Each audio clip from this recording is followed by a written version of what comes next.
Alright. And says we're live. Alright. Fix the headphone and fucking get into it. As more time passes, the art contest fades into the background. Last week I had a scare if Principal Scalar called me to her office. I figured that they figured out what Olivia did and assumed I was part of it, just as she predicted. It is Gator time. Luckily, that wasn't the case.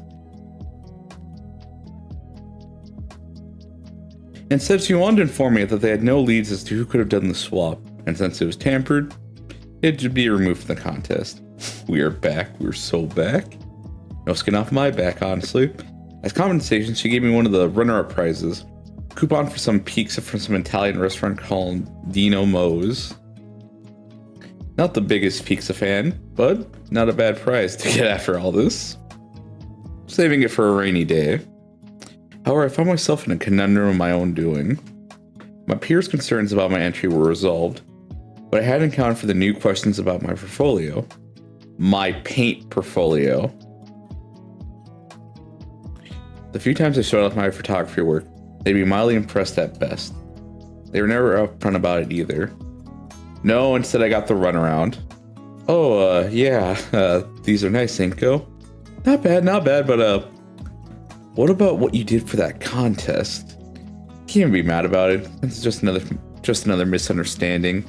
Unintended lie from my side of things. Then I had a thought. What if it wasn't a lie? What if I was actually good at painting? And after working at it for the past month? Yeah, no, I can't unscrew this. For the past 3 weeks, I've been staying after school making use of one of the club rooms to practice. Yeesh, Inco, did you listen to any of the tips I gave you? Using everything I had at my disposal, namely textbooks from Mr. Gadon and how-to tutorials online, I'd say as late as possible trying to get the same skill level as Olivia, and I stare at the horrid acrylic monstrosity before me. I can do nothing but weep at my own inadequacies.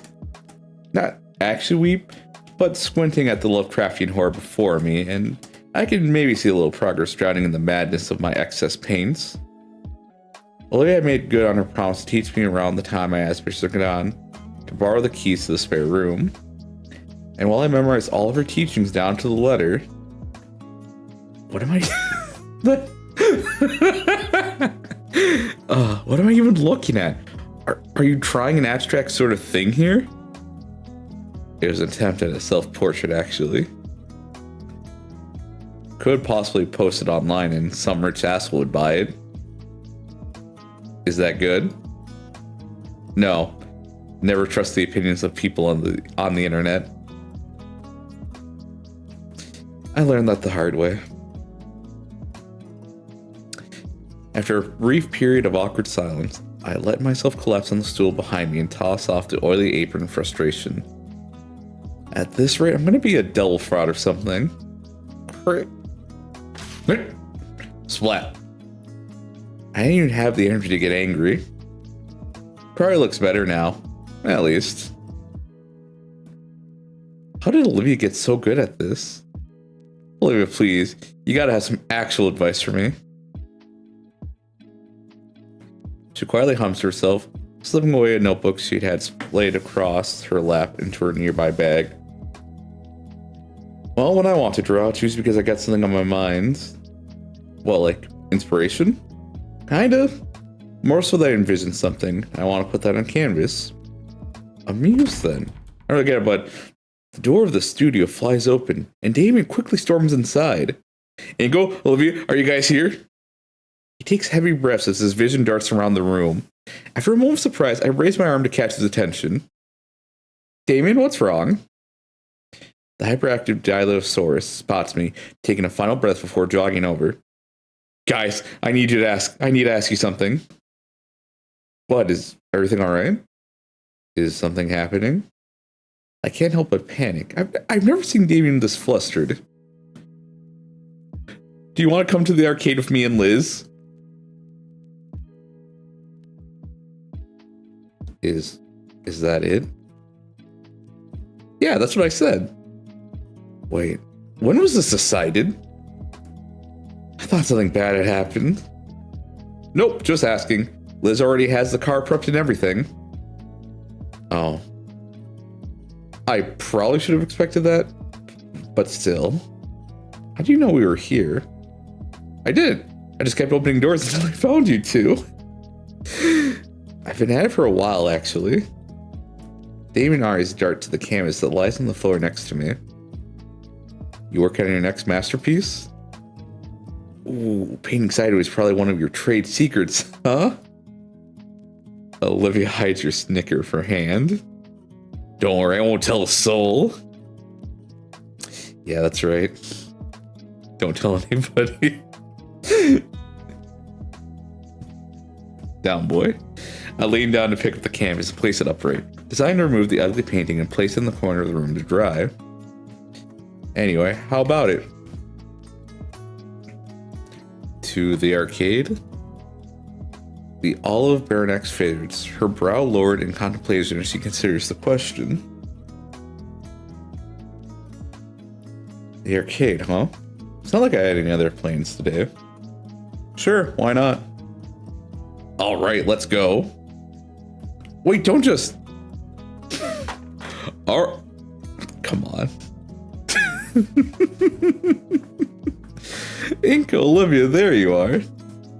This gator, man. This fucking gator. Damon was taking so long to get you. I was about to come and find you myself. This time both Damien and I are wheezing for air. Despite Olivia's protest and hesitation, Damien had wasted no time in grabbing her by the handlebars and sprinting for the exit. I had chased after them, all the while Olivia screamed like a banshee as she was pushed through the hallway at a breakneck pace. Yeah, just, I take a deep breath and stand upright. Olivia's claws has dug into her armrest, and she's definitely trying to kill Damon for glare, which she happily ignores. Why didn't you just message me or something?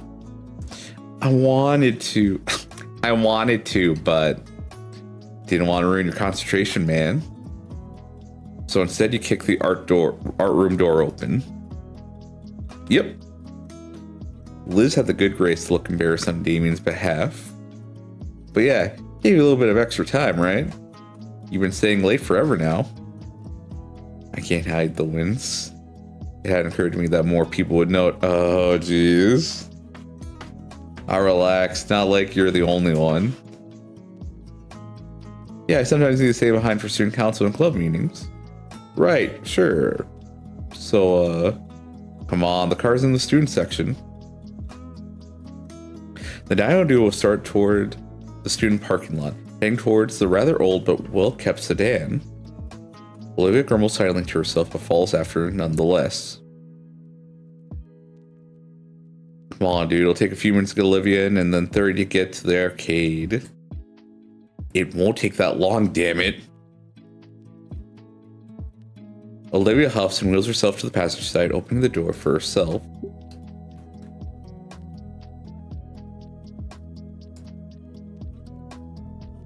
Do you need any? It's fine. You know she's capable of that tail, Inco. Come on. Punctuate her statement, Olivia uses her strong arm to lift herself on her armrest. Then with more grace than I thought possible from the olive-scaled girl, she manages to flop down to the passenger seat. I stare at the abandoned chair, wondering where to put it. I got room in the trunk, Inco. Clunk. The trunk lid pops up with the heavy thunk to punctuate that. It takes me more time than I'd actually like to admit to figure out how to undo the locks to actually collapse the chair. But once it's done, I'm able to slide into the spacious storage area easily. Damon had already hopped through the window of the front passenger seat by the time I'm done, as if he'd practiced the maneuver. Clank, clank, clank, clank. I simply open the door behind Liz's seat and watch as a pile of soda cans empty into the pavement below. Sorry, those from this morning. I just toss in the back seat when I'm done. Surprised Liz doesn't make you use a bag. I do. Damien pulls up an overflowing plastic bag as if it were a trophy. Why haven't you tossed out all those bottles yet? I'm saving them for a project about recycling. Plus, I'm also going to use a couple of them for a sculpture. Saves me the trouble of going out and finding aluminum. And I get to drink as much soda as I want. I really don't say anything as Damien scoops out the rest of the cans from the floor of the car and puts them into a new bag, which he then stuffs in the car's trunk before giving me and Olivia a thumbs up. Alright, dudes, we're good to go. I nod and slink into the semi-clean seat. My hand searches for the buckle of the seatbelt and brushes against something warm and soft. There's a tiny gasp next to me, and the comfortable mystery in my hand is yanked away. Huh?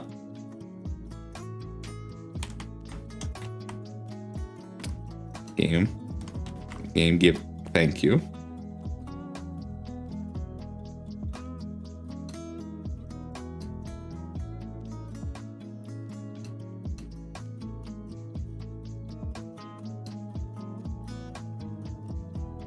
Just doing the Lord's work right now.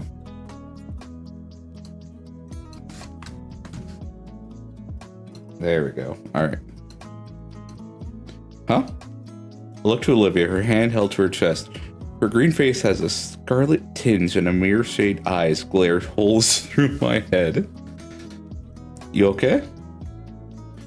The Emerald Guild girl turns her maw from me. I'm gonna get this one too, because why the fuck not?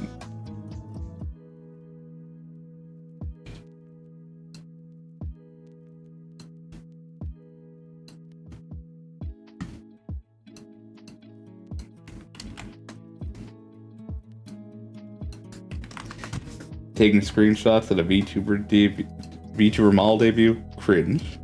Taking screenshots of Olivia, based. I stifle a mystery chuckle at that. The warmth of her palm fades, however, and leaves my hand feeling lost. Okay, all the safety checks are... Oh, she actually fucking does. I shouldn't be surprised.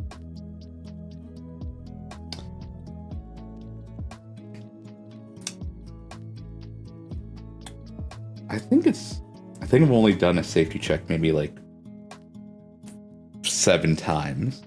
Liz gets in the driver's seat and grips the steering wheel. Outside, she's craning her neck to check on the mirrors and tires. Wait, Liz drives with her neck sticking out the window? Liz pokes her head in. What's that?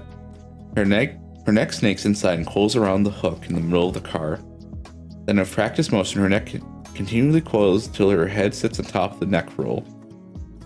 As if no different from someone putting on shoes. Kinda looks like a giant scale covered scarf. There's even still enough space for her to see the windows and check behind her. Inco? It wasn't anything important. Alright. But, the city, right?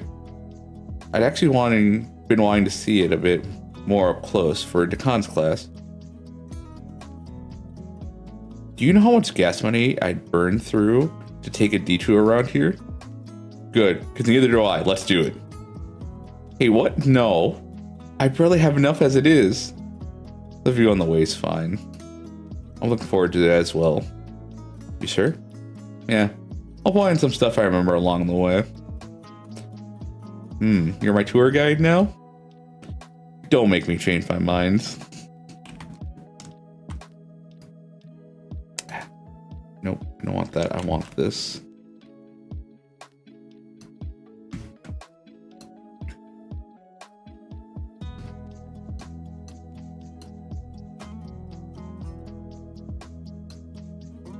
Nope, it's the same one as before. Alright. Well, that's settled. Everyone's buckled in, right? Liz pulls away from the school parking lot, soaring down the opposite direction I've always entered and exited. Weird to think, but the edge of my world was as close as a right turn out of my own school. Then again, I still haven't been living here for long. Anyone want a station? I don't think I've ever listened to the radio here either.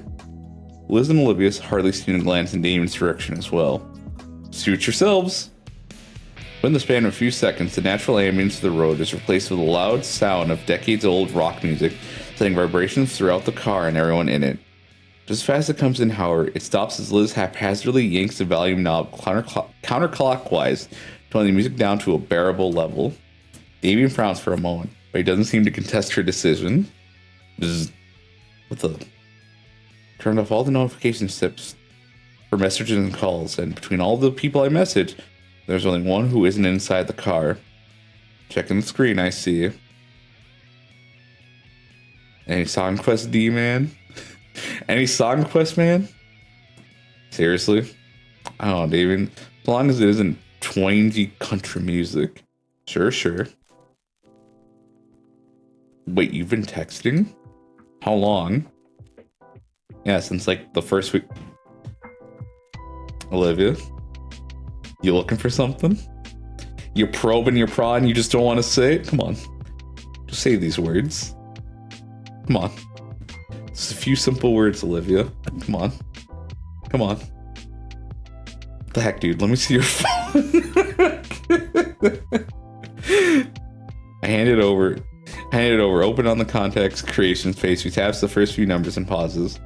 Then sheepishly yanks her phone from her coat pocket. She doesn't know her own number? Olivia finishes tapping her number and hands it back. She named herself as Live Long. Huh. Sounds vaguely oriental. Bzz. Test. Yep, I got it. Bzz.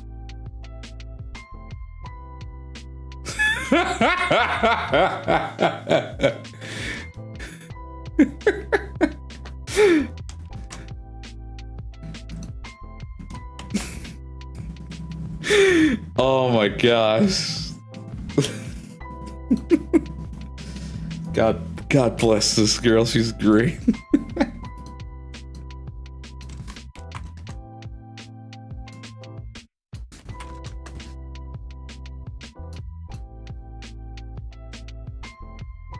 That was uncalled for. That's why I sent it. She giggles at her own joke, and despite being the butt of it, the mood in the car is too high to hold it against her. Before long, the dense forestry starts giving way to more urban developments. More and more decorative palm trees start dotting the paths as well. The silhouette of the city gets closer when we approach one of the spaghetti junctions leading up to it. The result of decades of poor infrastructure decisions, multi-million-dollar projects promise to fix all the traffic. They just built one more overpass. Olivia's paying close attention to her phone. She scrolls lazily through some forums. What forums? What's so funny? Oh, no. Nothing. Hey. Lizard Lounge? Oh boy, you're still browsing that, Olivia? Yeah? What is it? Don't tell him. It's this weird exclusionary chat room. They don't allow doubting star women. Men and rather specifically human men are banned. Wait, it's this rather exclusionary chat room. They only allow dinosaur women. Men and rather specifically human men are banned. Okay. Racial.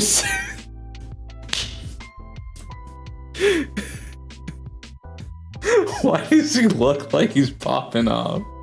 Like this is like he's not appalled, he's excited. Racial segregation?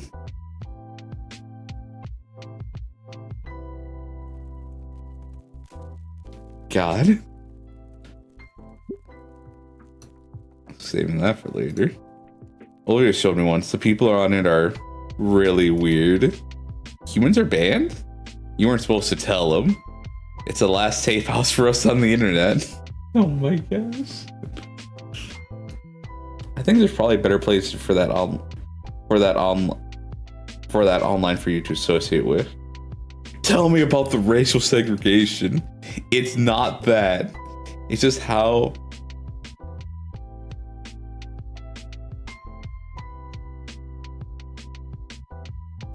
it has to be for our safety. Some diner girl can be doing anything at all, and there's always at least 3 guys in the comments saying she looks like, don't say it.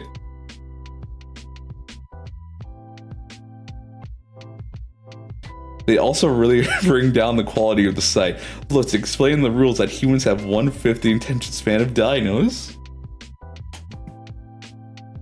I'm just...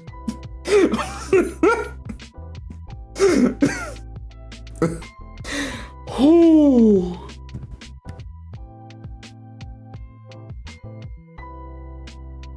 Liz groans while Olivia shows me her phone. The graph is blurred to hell and I can't make out most of the text.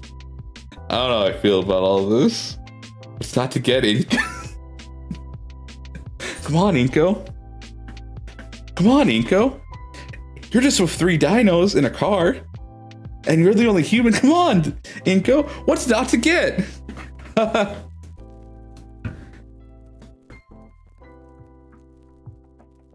Think about it. You're in history class. It sucks. So you remember, wait a second. I'm human and stop listening. I wish I could do that. According to Lady Hitler here, you can't.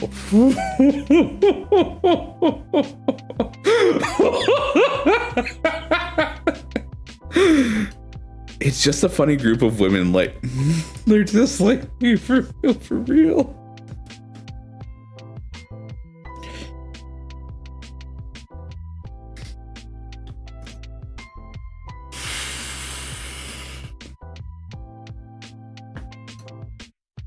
Lay off, let me have it. You don't really believe that stuff though, do you? Not really, it's just the rules of the place, alright? Oh, okay. Olivia sticks the phone back in her pocket with a huff. Oh, was the ride to the arcade always this long? I think we're about 20 minutes away from the arcade still. Don't worry, Inco, the water fountains are integrated.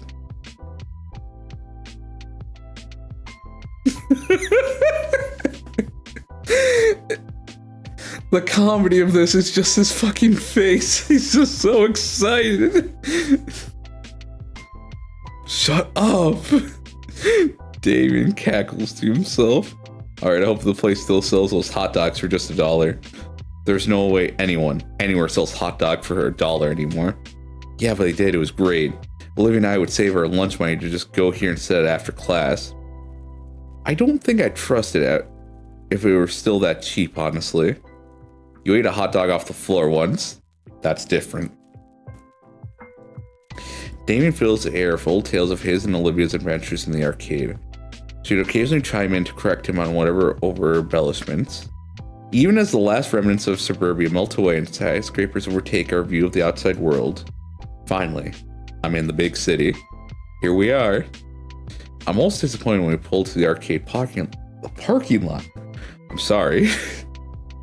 I'm just gonna preface this whole stream. I got like 4 hours of sleep. I decided, alright, I'm just gonna wake up for a bit before I go back to bed. And then on my YouTube recommended, it's like, hey, try this game called Unicorn Overlord. And I played that before stream started. For like the last 4 hours, I think. So instead of sleeping, the last 4 hours I probably needed for this, I've just been playing a tactics game. So my brain is a little fried. Large glass windows covered in sun-bleached promotional leaflets adorn the front of the arcade. The building itself looks a couple decades old. This place was probably successful in the past. I can only imagine they break even nowadays. Though maybe the recent resurgence of retro deco could change that. I can show you more on the return trip, come on. Oh yeah, yeah, we're back to this.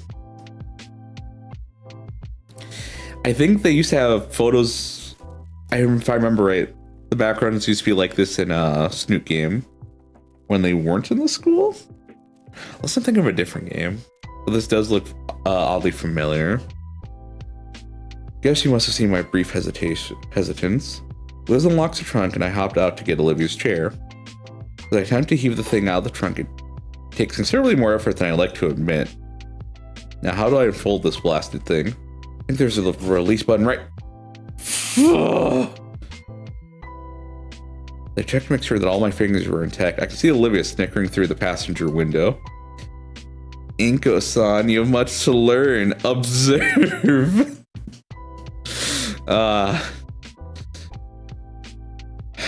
I shouldn't be surprised. Olivia makes sure the brakes are held and heaves herself over in one motion. The chair is forced open by momentum alone with a loud crack. She gracefully rolls by me, tongue sticking out in smug victory over my ineptitude. Ready? Sweet. Damien hurries us inside, and I can tell he's the most excited to be here out of anybody.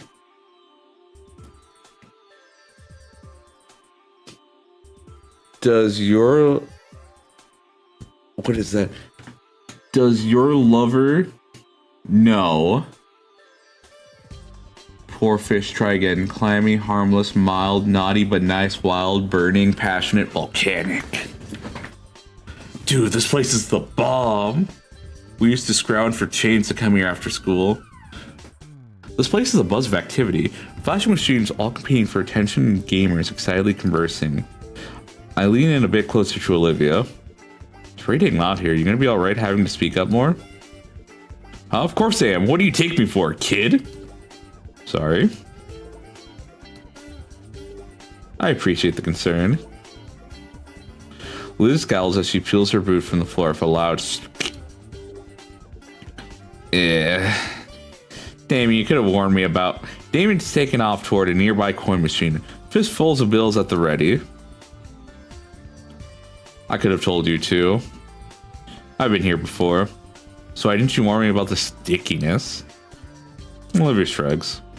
Liz's head lowers to a bridge of... Liz's head lowers to a bridge of snoot pinching levels. Well, you two did kind of drop this on me at the last minute. Fair. I remember this place pretty well. Great, you can show Inco around, and I'll go with Damien. Liz meekly puts her pointer fingers together. She looks at the salmon-frilled teen. Oh my god. It's a double date. Oh my gosh. Damien. Those two-player gun things look fun to try out. If it's House of the Dead too, you're absolutely fucking right it is. You mean the light gun games? Yeah, those ones. I can't put my finger on it, but something tells me that Liz was banking on splitting apart from the start. Though it'd give me ample opportunity to have some alone time with Olivia. Just to get to know her more, of course. Liz, I think I broke this one's joystick. Liz sighs heavily through her nose. Seriously, Damien? Oh, come on. It's perfectly even and fair. You sure about this, Liz? We all just stick together. The long-necked Dino looks around the arcade nervously. As much as I want to protest the suggestion, it might be for the best. Liz wants to stick with Damien, probably to make sure he doesn't do more damage. And Olivia knows this place so well, she'd know all the best games. We've already been spending time together after school, so why not? I'm not against the idea, just,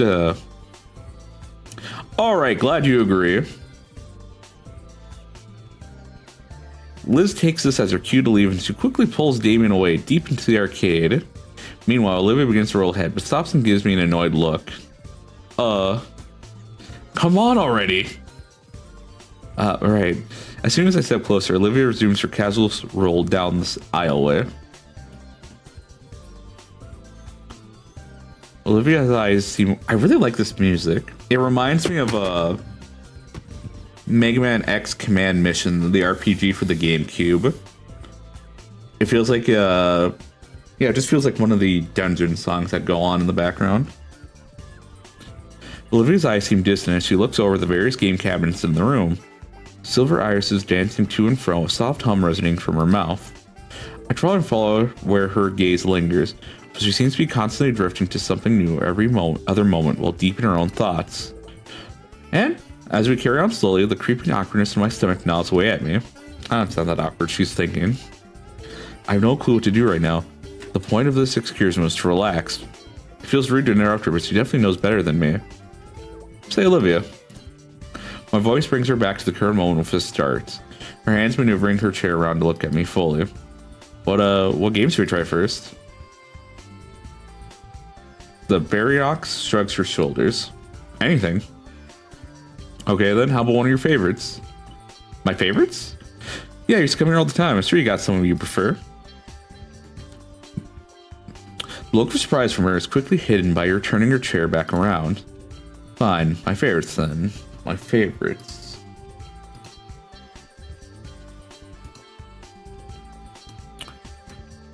She pushes her wheelchair with purpose towards a particularly large screen in the corner. Alright. Is it gonna be that one Sega cabinet game that now legally you can only play through like Yakuza Kiwami 2? If it's that, I'm just gonna take a shot in the dark and I hope I'm right. Oh, damn it. Look at the tile above the screen. Ruin robbers? The more I look at it, the more I see where splotches of fresh paint barely cover poorly done graffiti mark. Olivia's pout is so prominent as she glares at the base of the funny-looking block before the screen. They updated it. So it should be better then, right? Oh, you're about to get an earful. Her pout breaks, transforming into a depressed frown as her eyes seem to gloss over.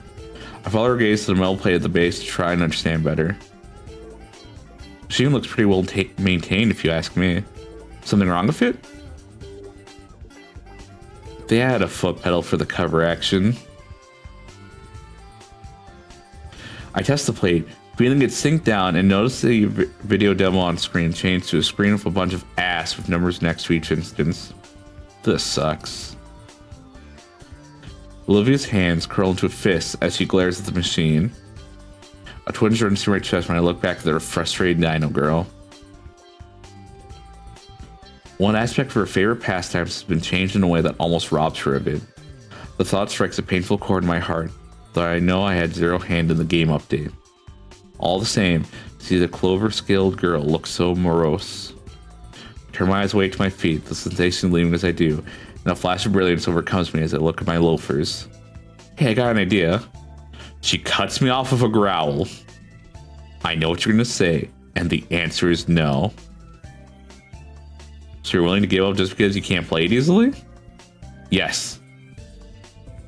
Olivia's response leaves me a bit floored. Her hateful eyes leer venomously at her former favorite game, but I know my idea will work. Okay, you play then. Haven't you been paying attention? I'll handle the pedal work. Olivia's words are left hanging as she tries to visualize what I'm saying. Her confused gaze wanders between me and the flat rectangle on the floor. The whole time she looks so goofy, I have to withhold a chuckle in fear of her clawing at me. She must have realized though as she snatches the lichen from my hand, her cheeks bearing a red hue. Fine. One game. And don't you fucking hold me back. You fucking meat sack human.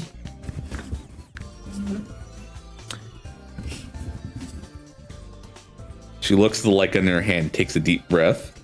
So, do we have any derogatory terms for humans in this setting or no? You better do your job writing. I knew it. I fucking knew it. I give Olivia a nod and she wheels herself next to the arcade machine. Skinny. I can see it.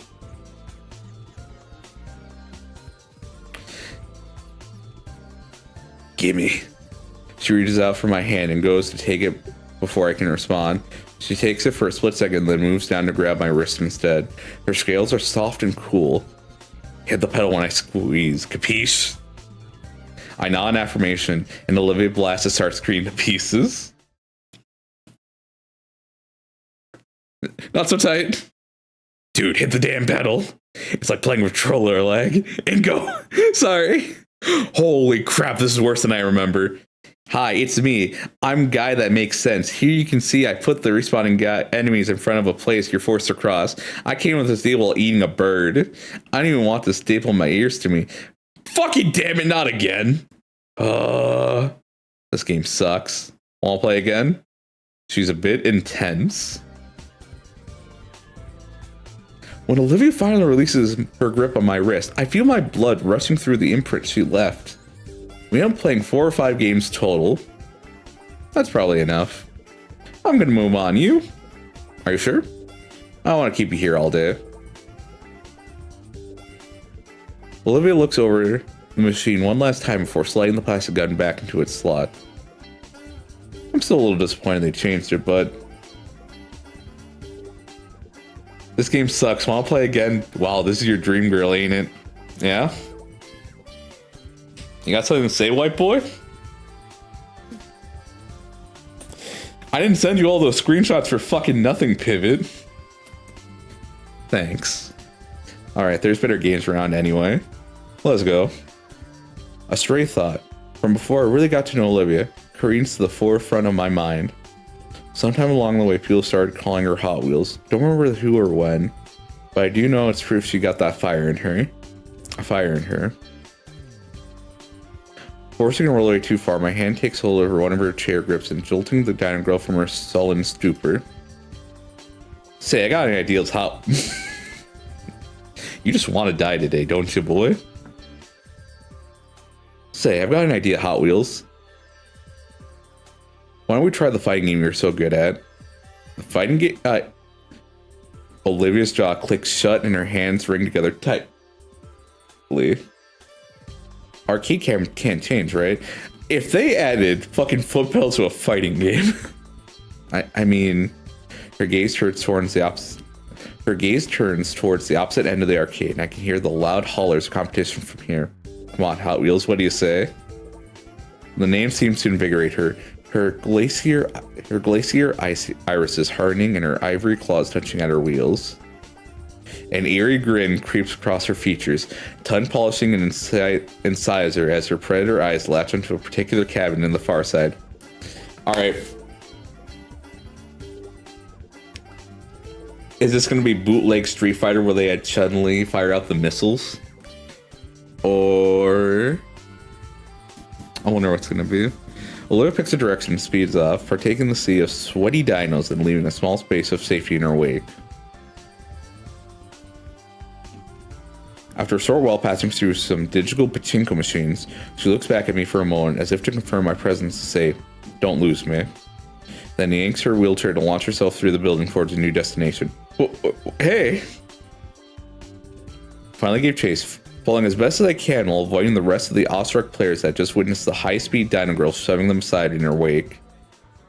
As I get closer, the atmosphere seems to grow thicker, the very air becoming dank and heavy, almost as if someone dialed the humidifier up to 11.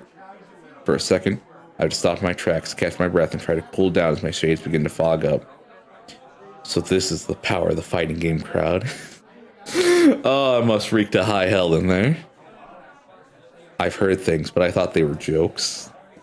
Through the fog, I spot Liz, or rather Liz's head sticking above the crowds.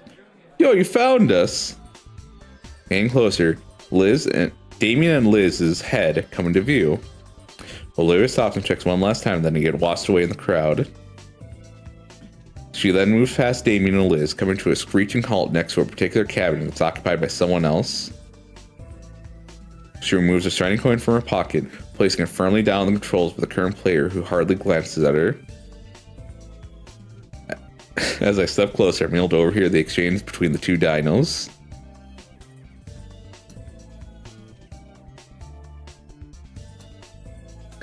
The greaseball ankylosaur, without even looking away from their cabin, starts ranting off his credentials to Olivia as if it was a job interview. Oh dear lord.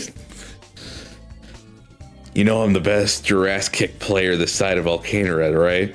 Double S rank, 3 online tournament wins. Besides, it's 50 cents, not shut up and nut up already. Shut up and nut up.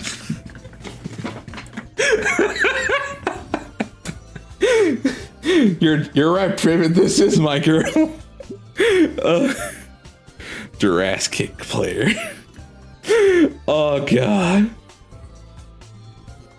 Olivia's voice causing the sorts of grimace and finally turn his head. You really want to try me?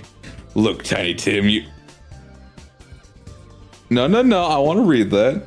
Look, Tiny Tim, you gotta know that his jaw clicks shut as his eyes manage to sweep above and then look down to Olivia, his eyes squinting as his retinas slowly adjust to the low lighting of something not displaying brightly colored pixelated characters. Bro, you know you can't bring chairs over, not after last summer. Olivia growls and raises a fist, and I think the pale-scaled dino finally sees who is challenging him. Oh, she is shaking. I thought that was me finally going insane after the lack of sleep. His mouth flaps helplessly as he tries to explain himself before just stopping himself completely. Never mind. Sorry. The Gator Girl sighs and taps a finger on the quarter she placed down. Rules say you can't refuse, right? You know the rules as well as I do. His head tilts in confusion. You know, you look to be the new champ here, right? Yeah, this is the champ's cabinet, right? Damon's come over by this point, followed close by Liz's head. Does she still have that dog in her? To fucking, like, 7 years retirement to just come for this man's neck and just, like, bite and rip. Damon's come over by this point, followed closely by Liz's head. Champ's cabinet? Unofficially, but that's the oldest one here. And here since the dawn of time. It's like sacred or something. Look over the old machine. The paint on it's chipped and positively covered in marker ink to the point that the only legible thing on it is a very juvenile edit to the game's title. This thing? Yeah, man, only the head honchos actually use it. If you're spot trying to file credentials, you end up headbutted. That's that's bullshit, but I believe it. Thanks, Giorno. Look back to Olivia, who's having a withering stare down with the squat guy she's challenged. Look, lady, I'm a big deal here. Busto Nuts, crown champ in all of Volcandro. This particular Jurassic Kick machine's got a history. It happens to be the same machine that Dino the Rex managed to parry. Oh, Diego. Quit stalling and fight me already. Having the same machine that... Yeah, Diego. Yep, moment 37 or whatever. Quit stalling and fight me already. I'm just setting the stage is all. Plus you think you're the only challenger I've got? Look around, noticing that there is now a group surrounding us. On my title as champion, I'll take all comers on. A hushed whisper goes through the crowd. Finally, I form a line now. Okay. Tallest to smallest? Really? Really? No cutting. Oh, heck yeah, we're gonna whip the floor if you buster. Wait. What? I don't even play video games. And I'm not really a gamer either. Too bad considering it's the blood tax. I want to protest further, but Olivia's head turns towards me with a pleading look on her face. Besides, you think I want to put my hands on that thing? Who knows where? We're in. Inco! Yes! Come on, Liz. It won't be that bad. You'll still be the Brachio booth, right? Hold tight, I'll come get you. Amy pushes back through the small group around us, following Liz's neck to find the rest of her. Her head swirls around and gives chase, her pleased to not have to play falling on deaf ears. Brachio booth? The arcade's claustrophobic, so Brachiosaurus would tend to bump into everything, including each other.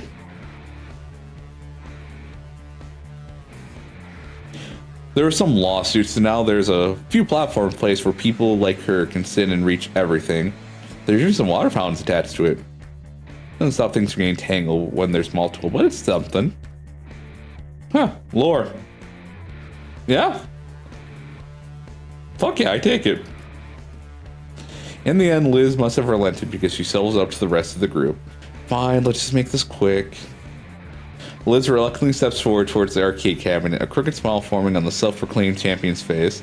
I would actually like it if Liz just swept the floor. If him's like, alright, Olivia, I don't want to fight you. And Olivia's like, I'm gonna fucking kill you. I'm gonna enjoy this.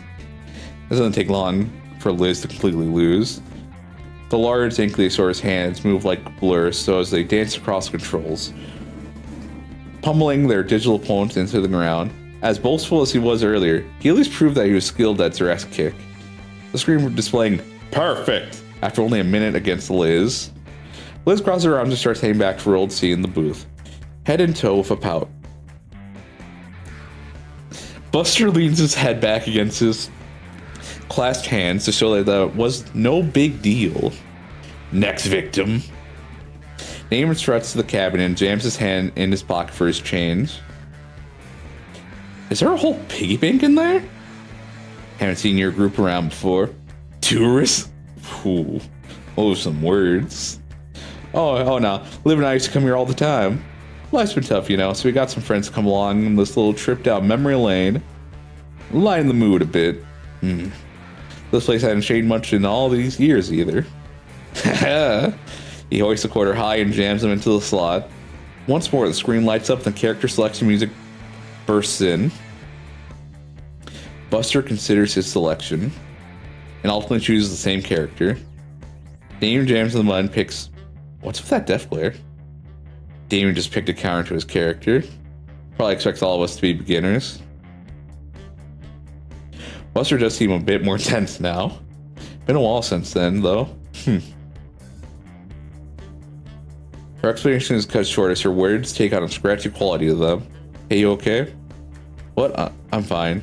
I can go and refill your canteen pretty quick. Sure, thanks.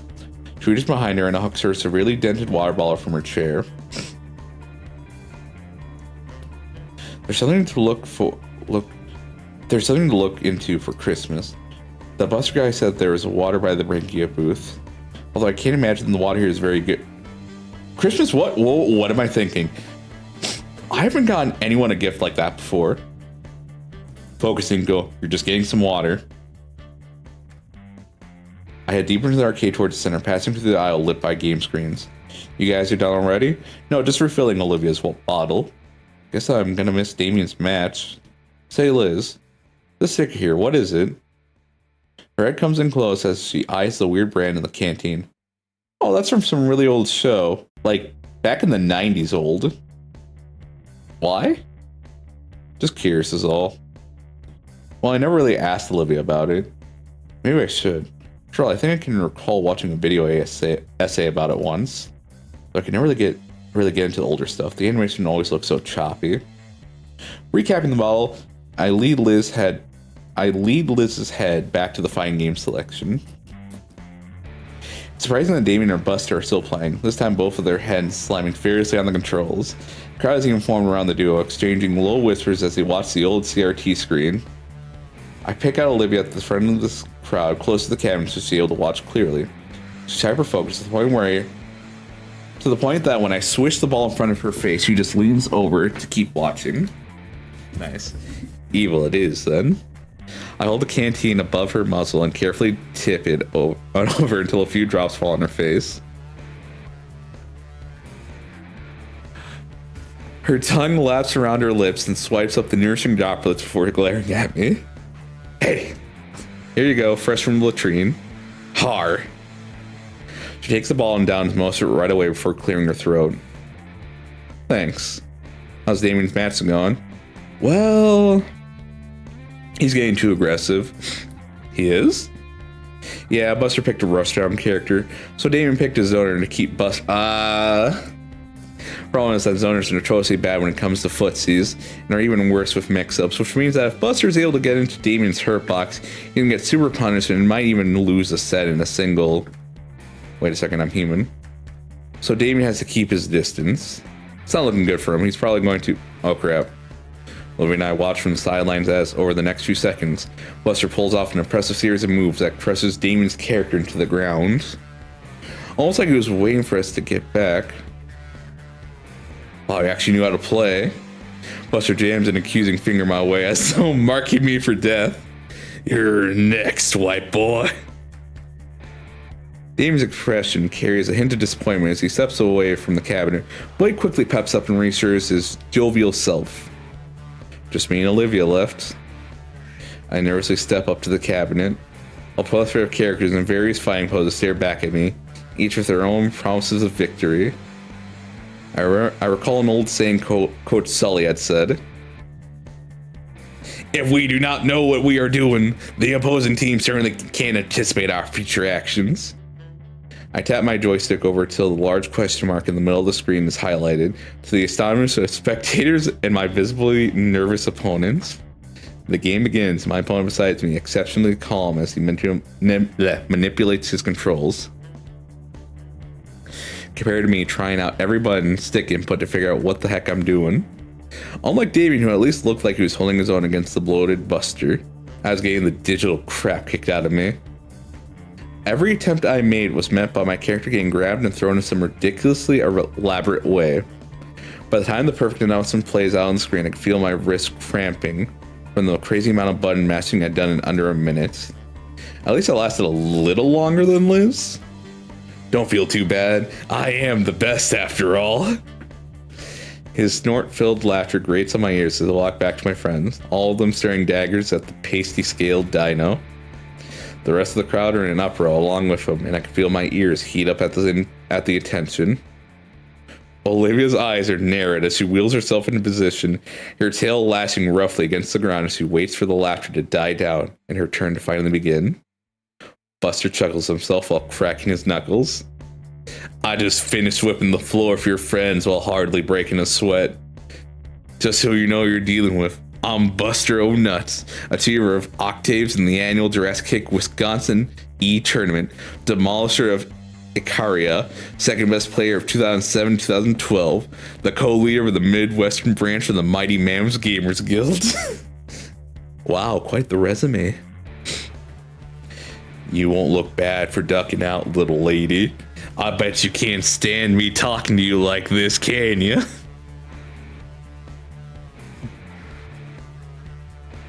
Are you ready to get busted?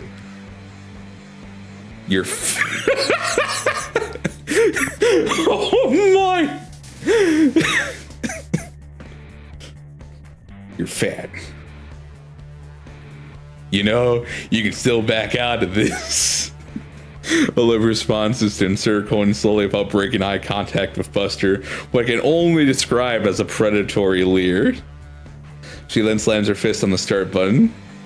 Buster instantly moves his cursor towards a different character. Damon next to me lets out a soft gasp. What's wrong? Buster's character is like 3 kinds of bullshit is what's wrong. What? Well, for one thing, he's usually gentleman's band and tourneys, and his mouth is moving, but all that comes out is alien words. You motherfucker, you pay attention. Buster lets out a chuckle and turns to look at Olivia, giving her a smug grin. Olivia doesn't seem at all fazed by Buster's character choice, clicking her joystick lazily. As soon as Olivia picks her character, the game announcer blares the name aloud. Wani Long. Damien turns to look at me. The excitement in his face is overbearing. That's Olivia's main! Oh man, this would be one hell of a fight if Olivia's breaking her out. So... is this Wani Long a good character? No, absolute horseshit. You know Phoenix, right? It's that level of bad. Shortest explanation you'll get is yes. What's the long one? If you don't know what a shoto is, it'll take too long to explain here. Don't know what that is. Bah. While Damien rambles on, I can recall Olivia's motivation just to get here. That look she had, the more that anything piques my interest. So how good is Olivia of her? Damien's reply is only giving me a wide, big grin. Oh, you'll see. But it's been years, though. Unless she's been playing at home and has a fight stick.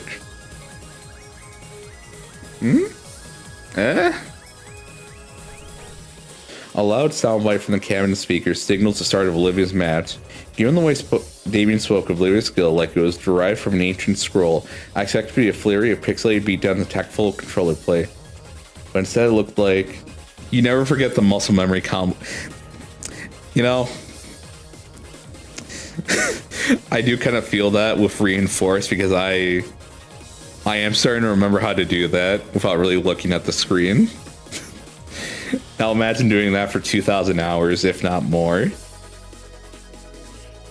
You might forget that first match, but afterwards you're probably going to start just vibing. Nothing at all.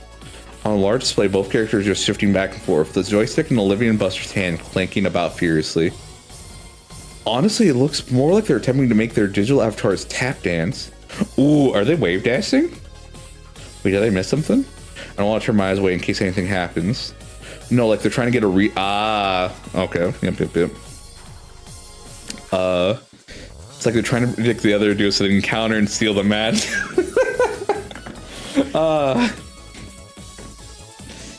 I'm so glad. Foresight or whatever.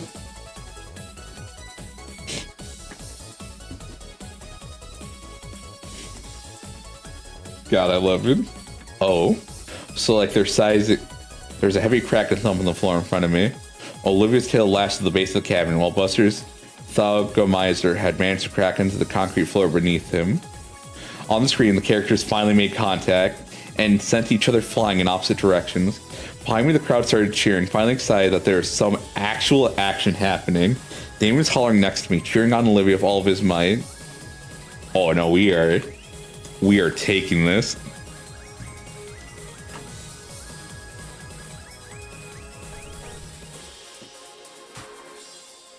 Oh, this is really good. I really like this song right now.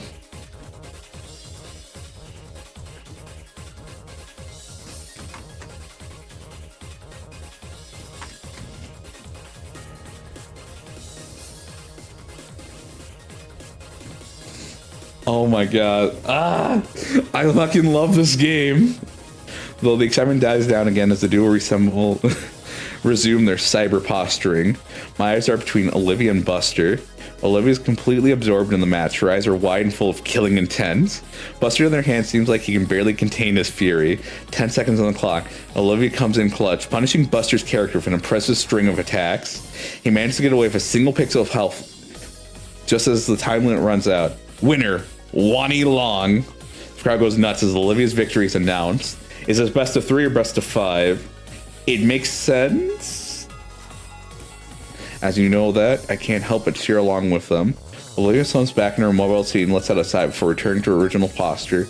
Buster lets out a snort, twists and stretches his neck, and cracks his knuckle before once again gripping the controls tight.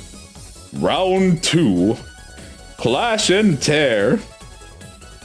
The crowd returns to a more silent state of observing the match closely. Only low murmurs as they gawk at the two highly skilled players. The words passed around reached me, tempting to draw my eyes away. Weird for him. Surprised he's not doing the... Is he playing with her? Come on, Olivia! This better be the thing of, oh, I wasn't going at 100, I was only going at 50, and then Olivia's gonna go, oh, you were going 50, I was only going 10. Damon shot above the rest of them nearly blew my eardrums, but I shared his sentiment as the stylized characters exchanged simple blows. The timer continues to tick down, Buster once again being put on the defensive. For all the previous bouts went, Buster always had control of a cutthroat level of offense, but I don't think of him being this passive. Countdown once again hit 0, this time with Olivia's character slouching in defeat and the crowd cheering again, though less enthusiastically than before. Let me know if I need to turn down the music for this. In fact, you know, I'll just do it right now, actually. Alright. You got this, Olivia. Just one more win and you're champ again. Olivia's shoulders tense up at what he said, and all eyes stare directly at her. Damien! Come on, Hot Wheels, show him you're the best. She groans a bit and refocuses on the screen. The group simmers down to silence and anticipation in the start of the final match. The sudden silence actually catches me off guard for a second. Long enough for my own doubts to catch up to me. Buster's playstyle, it's like he's not really trying. The match starts and the hype flares right back up. That super medium think he's a Game Bro champion type. He's got way too much to lose. And yet... Hey, Damien. Yeah? Do you notice anything off about how Buster's playing? You noticed it too? Guess I'm not just paranoid then. Like, I didn't really watch your match, but he was always so passive? No. But like, those two are crazy good, so maybe this is a whole mind games. Nah. He might be that good again. Olivia might remember the combos, but it's been a while. He's been active, it looks like, for the last few years. As if he's going to throw the game and let her win. We glance back at the ongoing battle happening on the screen, and I take notice of Buster's hand movements. As Olivia No. He's going easy on her. No. No, no, no, no, no, no, no. No.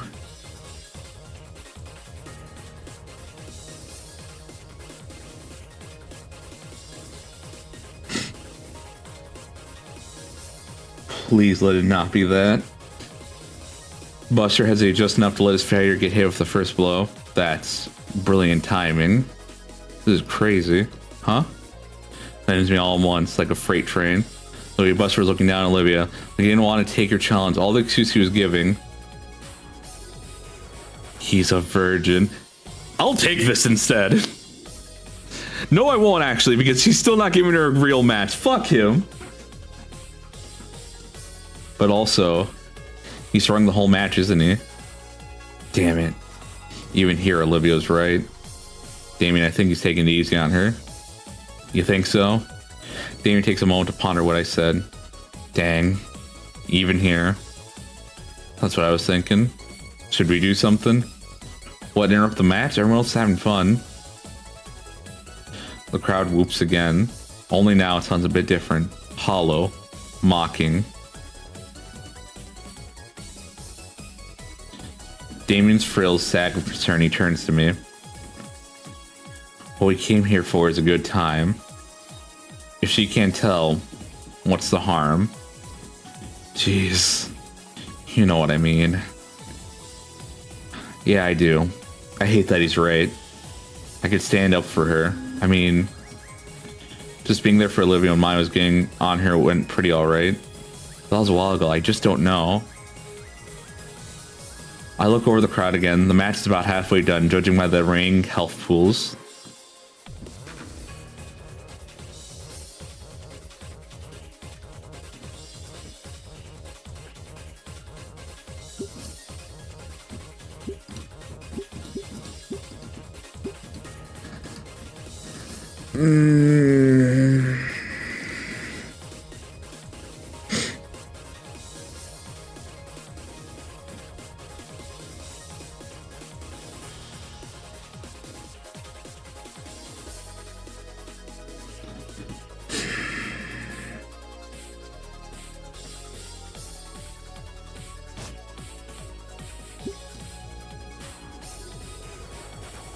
I know Olivia doesn't normally like this from strangers, but I'm no stranger to Olivia. She knows my intentions. We're friends. On screen, it looks like the characters are about to strike one another with their feet. I cup my hands around my mouth. Go, Olivia. You got this. Damien recoils from my screams. Maybe I popped his eardrum, judging from the glare he levels at me. He then raises two fingers to his mouth. Heck yeah, you got this. Even Liz tries to join him, shouting down at the crowd for her own cheers. Oh, you know what'd be cool? You got this, Hot Wheels. Yeah, go Hot Wheels, go. Curiously, so does her opponent. She sees his cheering and gets her unusual disfavoring furrowed brow. No way, I'm sticking to my guns. Eyes on the screen, he's gonna get you. Beat him without even looking. She stares right through the crowd at me. It's only an instant, but it feels longer. Her sour scowl cracks. Then it completely folds into a smirk back at us. She fades back to the screen with renewed vigor. Buster shakes his head to snap himself out of his own slog. Looks like he was only intending to lose by a little. He's picking up the pace now. Only time. The match time's out. Bah. Dang, wanna go another round? People need a winner. Actually, mind if I run to the restroom real quick? Shit, yeah, it's down that way. Olivia turns and smiles at me again. It's warm. Then she goes off to the restroom. Buster waits for her to get out of earshot and scrambles over to Damien and I. Hey, you two. You guys weren't serious, right? You were saying Hot Wheels. That's not really her, right? The Hot Wheels from a decade ago? Yeah, that's her. Why? Damn, I feel like a jackass now.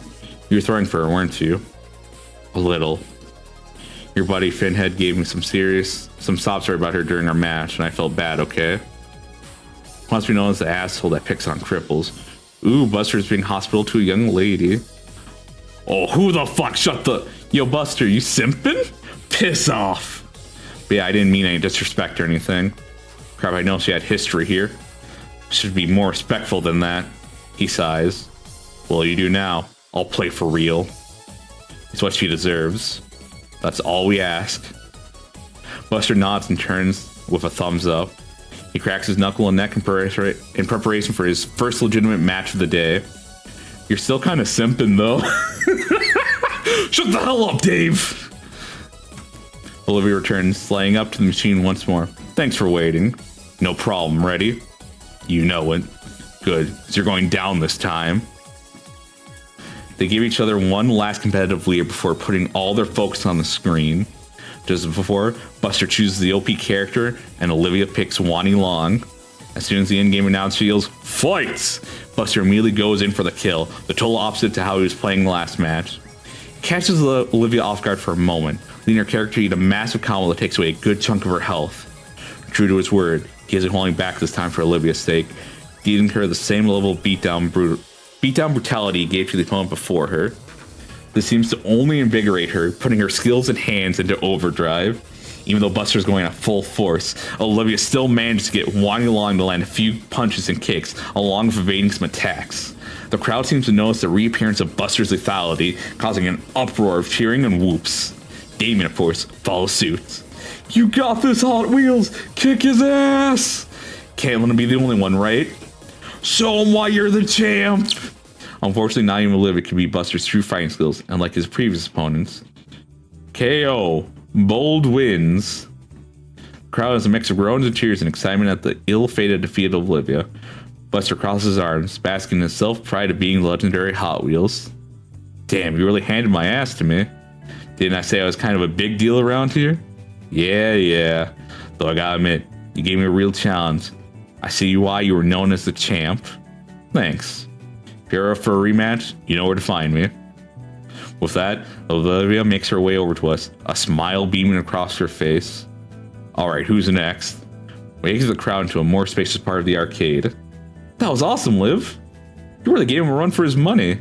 I know, right? I mean, I know I'm a bit rusty, but the moment I got my hands on controls and he gave me a real fight, I was so close to beating him. So I having been outmatched and losing to Buster, she seems to be having even more fun than ever because she was challenged, because she was treated as a competitor. I'm feeling all jittery after that fight. Think that's a gamer rush settling in ya. Hey, you know they sell food here, right? Should get some snacks to celebrate. Well, I was smelling grease. I was assuming it was. He takes his own order and starts marching off in another direction. Damien, wait for the rest of us. Food, huh? You know what? I'll go for a little something. Yeah? It was getting pretty late. Come on, they went this way. Olivia starts climbing through the crowd once more. Oh boy, this again. I'll call it exercise.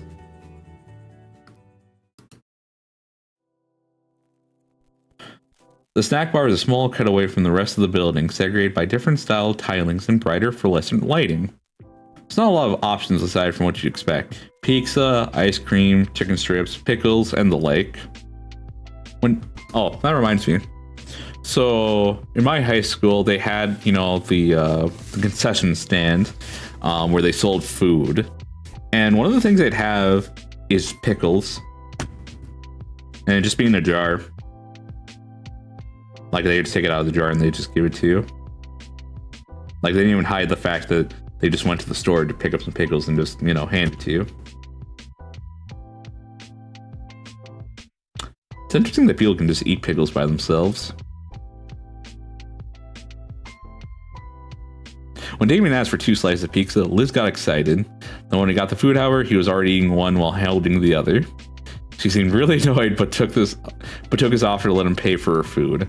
If I were to pay for a living myself, the last thing I want for him to do is drain his wallet any further, knowing their living situation. It's barely over $10. It's not like it bothers me. Olivia had gotten an order of chicken wings slathered in hot sauce. Alright. I just wanted the classic chicken strips and one of the sodas I recognized from the school vending machine. We take a seat at one of the few open tables and I struggle not to think about how often they were cleaned. Damien doesn't bother sitting with us, he just heads right back into the fray with both arms occupied by his dinner. Liz follows after Damien to keep track of him. At least her head does. Olivia barely even sets her tray down before...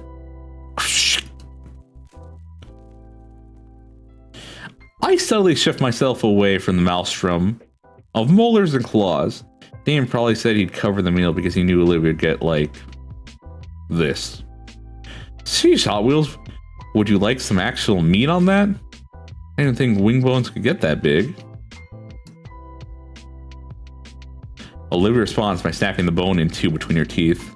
The marrow squirts out a little and she has to get a napkin to wipe her cheek. Suddenly, my own chicken tender meal looks even more unsavory, so I push it aside and look closer to the toothed tornado. It only takes moments for her to accept my offering with no manners whatsoever. Don't mention it. So, after we finish, any other plans?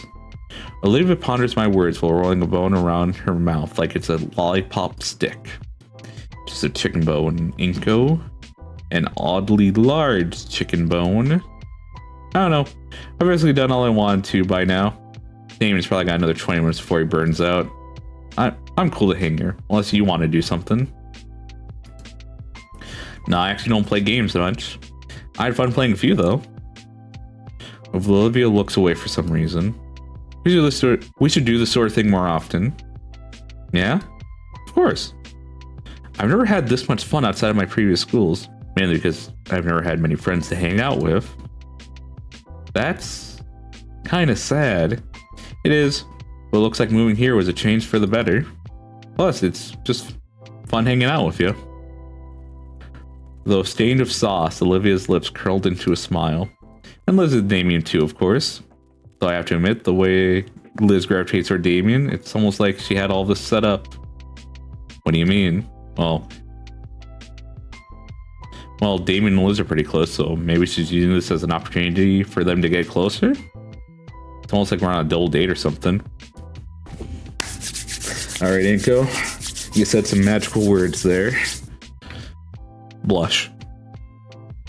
She jerks back to me, completely attentive. Did I say something? Really? Yeah, it's kind of funny. Since I hang out pretty often, people might start thinking we're together. Something whips into my back. Yeah. Olivia grabs hold of her tail. Crap, sorry. Yeah. I had fun today. Going out like this for the first time in ages, seeing this place again, it's nice. That Buster guy said they renovated it a bit in the last few years. Has anything else changed? Olivia looks into the depths of the arcade looking for anything different. You know what? I think the wallpaper's changed. But other than that, she turns back to me with a nostalgic grin. No, it stayed the same. You know what has changed though? What? The people here. Well, like employees? Them too, but I meant the regulars. When we came here, the place was always more... Her tongue probes her cheeks as she considers different words. More hectic? No, more packed. It was so easy getting through here today. I recall her almost running some people over to get across the building. And with the look she had back then, I don't think she'd have noticed if she had. Olivia's gaze lingers back towards the arcade machine. Back then, every machine was so crowded, it was a lot louder, and there was always this something in the air that had everyone excited. What about when you and the guy were playing Jurassic Kick? Okay, yeah, it was like that, but way more. Like, it felt like every machine had a crowd around it, everyone just getting crazy, and it was always a pain to wait your turn. With a heavy sigh, Olivia turns back towards me. It just feels empty. Like everything else nowadays. I mean, empty is good. You were able to get around easily. Near pin runs withstanding. Personally, this place feels crazy to me. Even here in the tiny food court, I can feel the rumbling loudness of all the people here resonating through my body. Her only response was a non-committal Olivia handles her flask carefully, staring down at the sticker I noticed earlier with a wistful look. I remember that Liz mentioned about it being from an old show she watched. Say, I noticed that sticker when I went to refill it. What's it from? Oh, it's from some anime that I remember watching growing up. Something really special. From some anime? Huh. What's it about? You can't just look at me like that.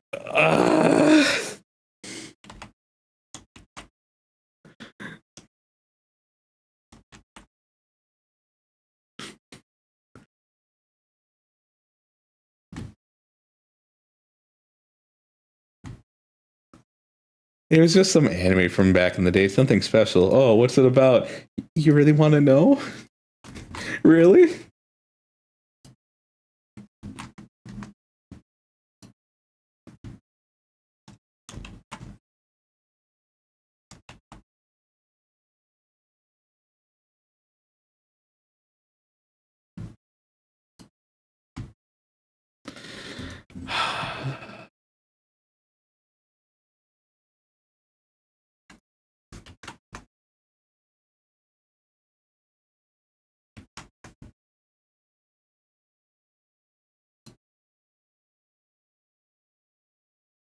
Sure, I never really caught on to the whole anime stuff, but I'd like to know what it's about. Well, if you really want to know, it's not like any other anime. It's called Gun.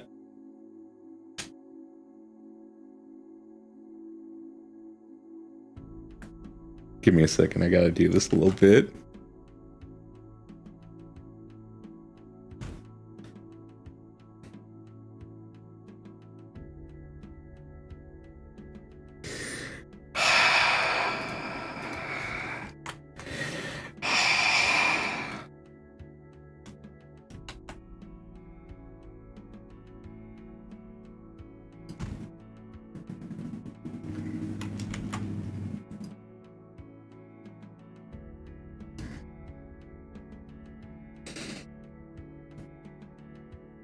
This woman.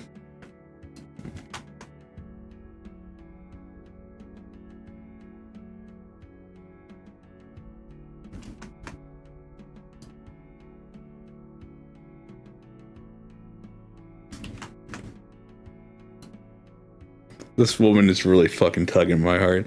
Well, if you really do want to know, it's not like any other anime. It's called Gundam Man. For the next 5 minutes, Olivia tries to summarize the premise of Gundam in detail.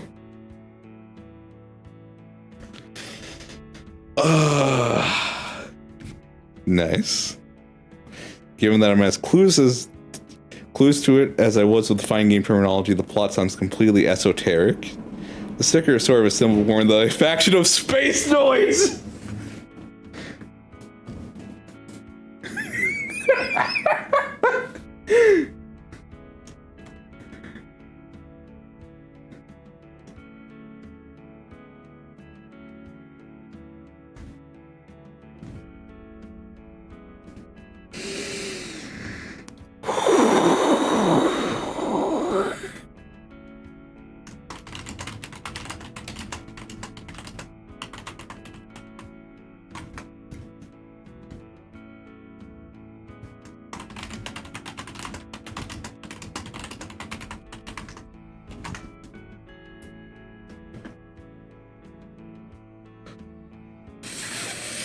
Sounds like a Justin Noel group with a goal like that.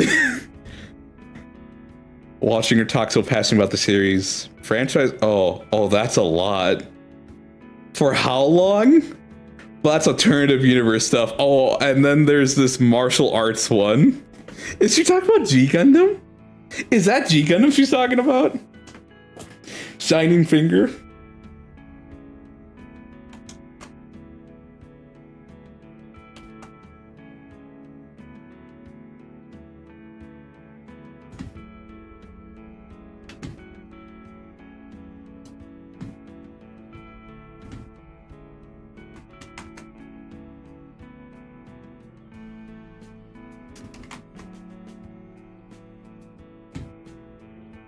As you continue your description of the franchise, I start to realize how enamored I've become. Not just about hearing the show, but from seeing Olivia talking about her favorite show with such passion and energy. I gotta go back a bit. Oh, it's from some old anime that I remember watching growing up. It's nothing really.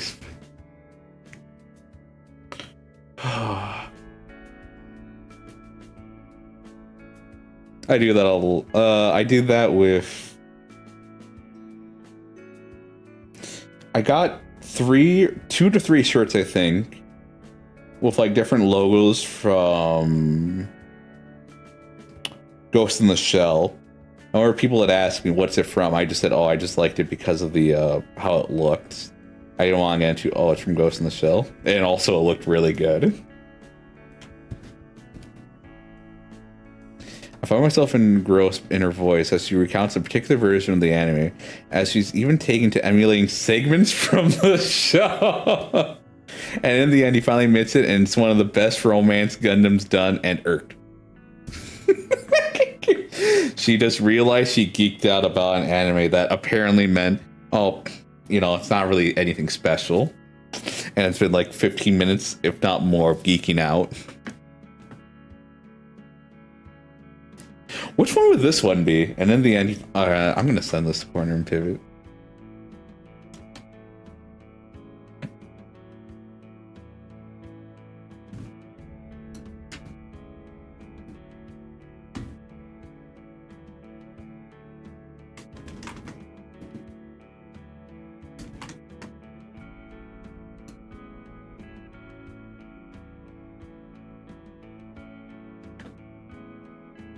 Then he finally admits it, and it's one of the best romances Gundam's done, and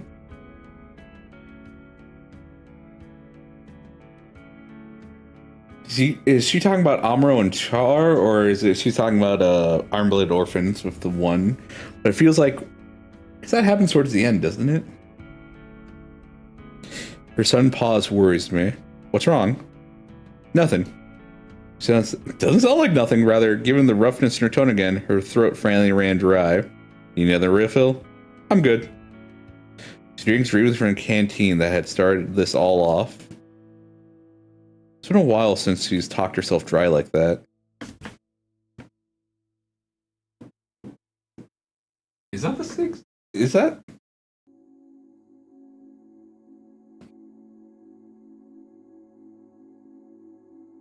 In fact, I can't recall the last time she desperately needed to hydrate like that. I think maybe around the start of the school year? She releases the canteen, lets out a breath of release out. Better? Olivia nods. Yeah. Anyway, where did I leave? Actually, I've probably been babbling on too long about it. Oh no, I don't mind at all.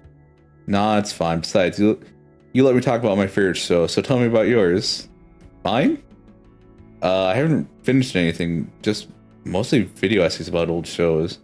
I'm told I can call myself a fan of video games without having played them, but does that apply to TV?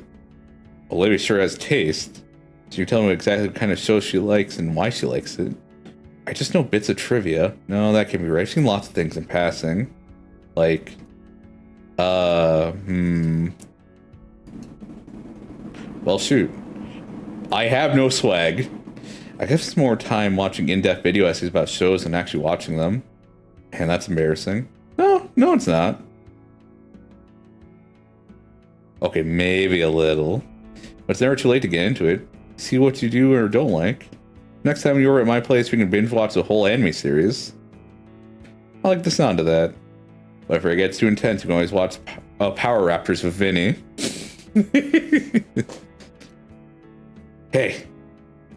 Relax. Toku shows like that aren't just for kids to like. It's funny, though. I remember my dad letting me watch it as a kid, and Vinny got into it because I showed him. If you don't mind me asking, you mentioned your dad's in and out of town because of his job.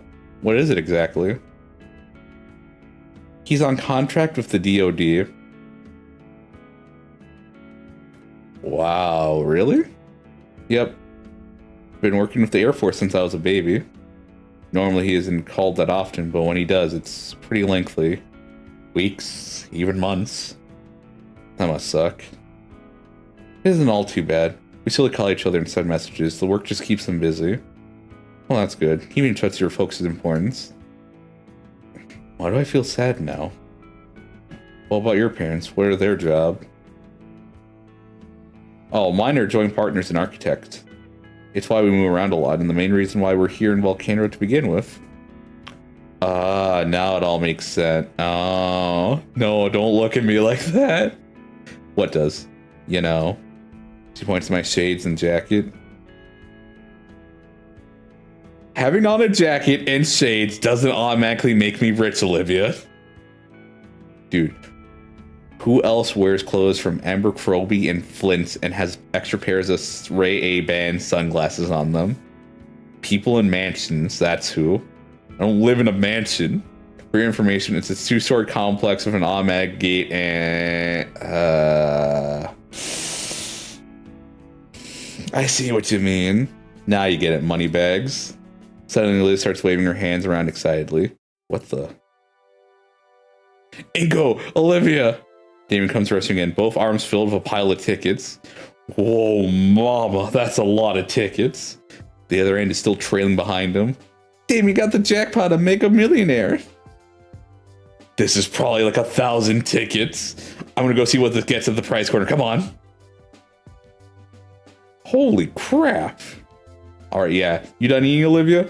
She takes the basket of chicken strips and pushes back from the table. Yeah. I roll my eyes and follow behind Damon to the prize counter. He plops his winning stash in the counter in front of the unamused clerk. So what'll this get me? Nothing. You need to drop those in the ticket counter first. Aw, damn, nearly forgot. He rushes off to get them counted, and I look over the options. There's a few old games up on the top shelf for several thousand. What's the exchange rate supposed to be? Below me, the glass counter, it's a bunch of candy and small plastic novelties. There's also a lot of joke items, whoopee cushions, air horns, things like that. In one corner is a series of licensed and generic plush toys hanging. What do you think he'll get? Probably the mini RC car. That's a good choice right there. That's a good choice. Or no, maybe the plasma globe? Gonna get a handful of candy and let's have the rest. You think so? Alright, I'm back. He hands the ticket over. I spot the number 1247 printed on the ticket. Dang, that's enough for one of the plushies on the wall. Let's see. I want... Hey, how about that? He points to a small foosball table on the top shelf. The clerk glances up at it and back. That's gonna be like another few thousand. Ah, damn it. Well, I'm out of ideas. I guess I'll have some of those then. The clerk gets a small bag of chocolates from the display. You guys can have the rest. I don't really need anything here. Nothing really speaking to me either. I might want something. Olivia scans the corner. There's still enough tickets for a medium prize. She might be going for a paddleball or something. Whoa, look at that. I'm loving these facial expressions from her.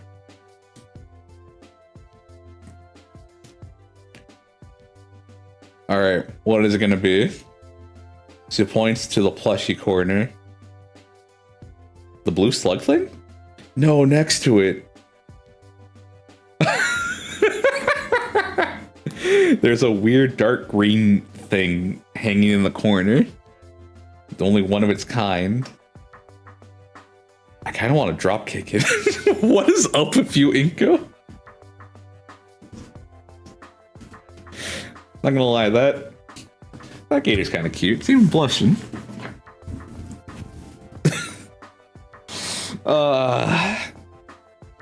That one?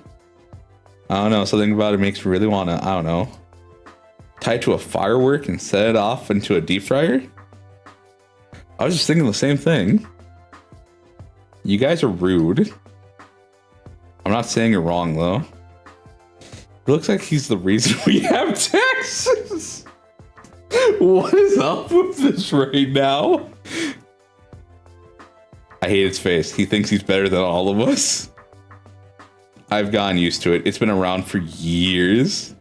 Tell it I hate it. You don't really want it, right, Olivia? Whoa, it's just like me. It looks like he thinks it's better than...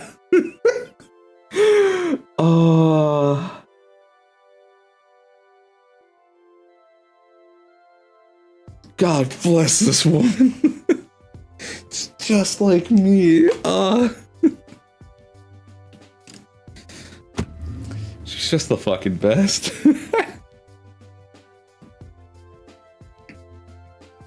Her eyes are bright and wide. She's in love.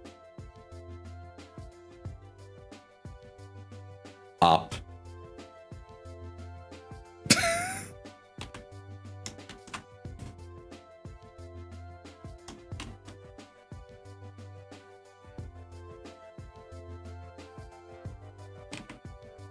tell it I hate it. Completely unfazed of everyone making just such rude remarks. And just, I want it.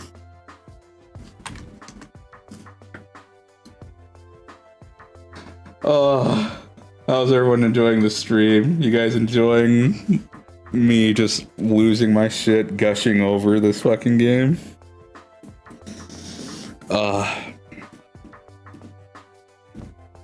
I suppose I should bring out the model.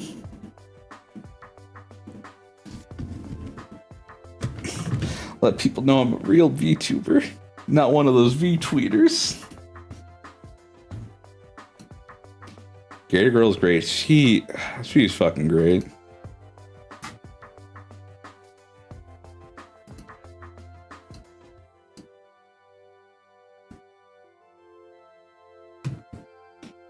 Also, the music for this part has just been really good. I've enjoyed it a lot.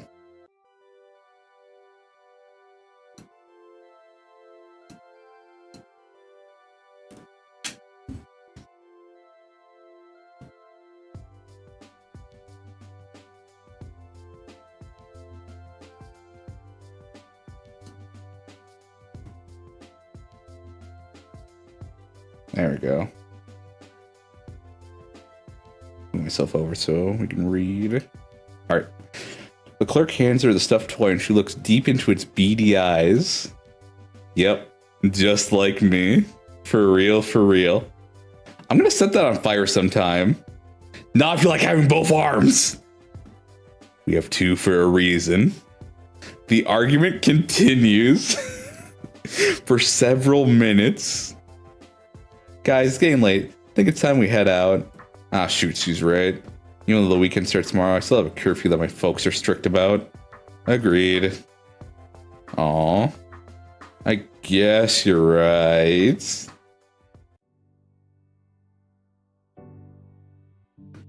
On the way out, Damien stops and breathes in deeply. You know, this was a lot of fun. I'm burning that fucking thing. No, you're fucking not. Coming all here together for the first time in a while. Thanks for taking us, Lit. All right, Olivia. Oh, it's no problem.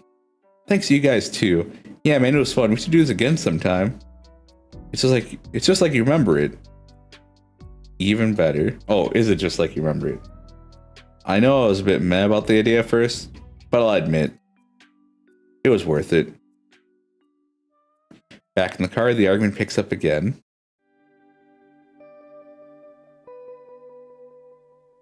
I'm just saying you should try hiding pencils in its ears until they come out the other side of its head.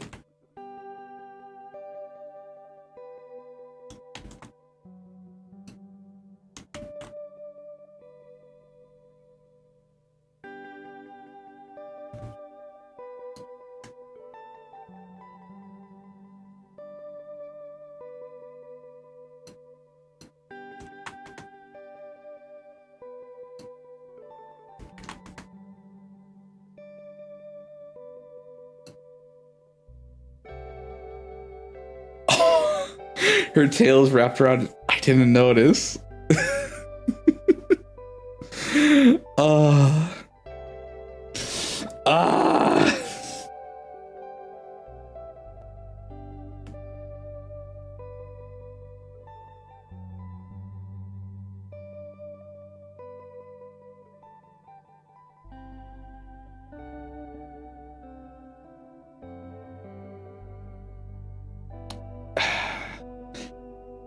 If anyone hurts him, I'll kill you. She stares with razor intent back at Damien. Okay, let's not get into fracticide over a plushy animal. Olivia hugs the wretched thing tighter. So Inco, you want me to drop you off at your place? Oh dang, yes please. Hadn't thought of that. Quickly sent Liz the address to my home, which she put into Google Maps. Bulked in, we head out of the parking lot and onto the main road. Entering the freeway, we pass by the city, now illuminated. The early fall sunset bathes the car's interior a warm orange, and as we make our way home, find ourselves recalling all the spots Olivia had highlighted. I wanted to ask her again, just so I knew for sure. Seeing her rest peacefully gave me pause. Well, I suppose I can ask her another time. Better to let sleeping gators lie. Wait, lay? Let her rest. She had fun, now she's tired, and that's all that matters.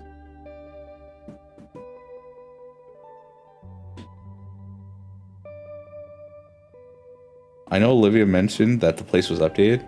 I'd be lying to myself if I didn't say that it looked a bit too grimy. Just hope I don't get sick. Yep, I got sick. I've been completely out the whole weekend, sick like a dog. Must have caught it at the arcade. At first it was just a slight headache and a stuffy nose. By Sunday, it felt like my bones were made out of paper mache. I couldn't even go to school today. Man, this sucks. I should have ignored the signs. The rapid weather change isn't helping at all either. Between the pollen and the chills. Worst part is, I'm falling out of practice. I've tried on and off every hour to watch the drawing tutorial, but within minutes my conscience is overtaken by a fog and I retreat back to bed. At this rate, I'll never actually have the skill people thought I had at the beginning of the contest. Between the sunlight, obscuring clouds, and my own bouts of unconsciousness, it feels like I've been sick for weeks instead of just days. I would have asked my parents for some help, but they still had work, and the most help they could be was simply calling into school to let them know I was sick. Slurp. I finish off the cup of medicine I made and go back to my noodles. The only reason I'm even conscious right now is because I figured some soup would help with the splitting headaches. Yeah, you do need liquids. Is this a Huggy?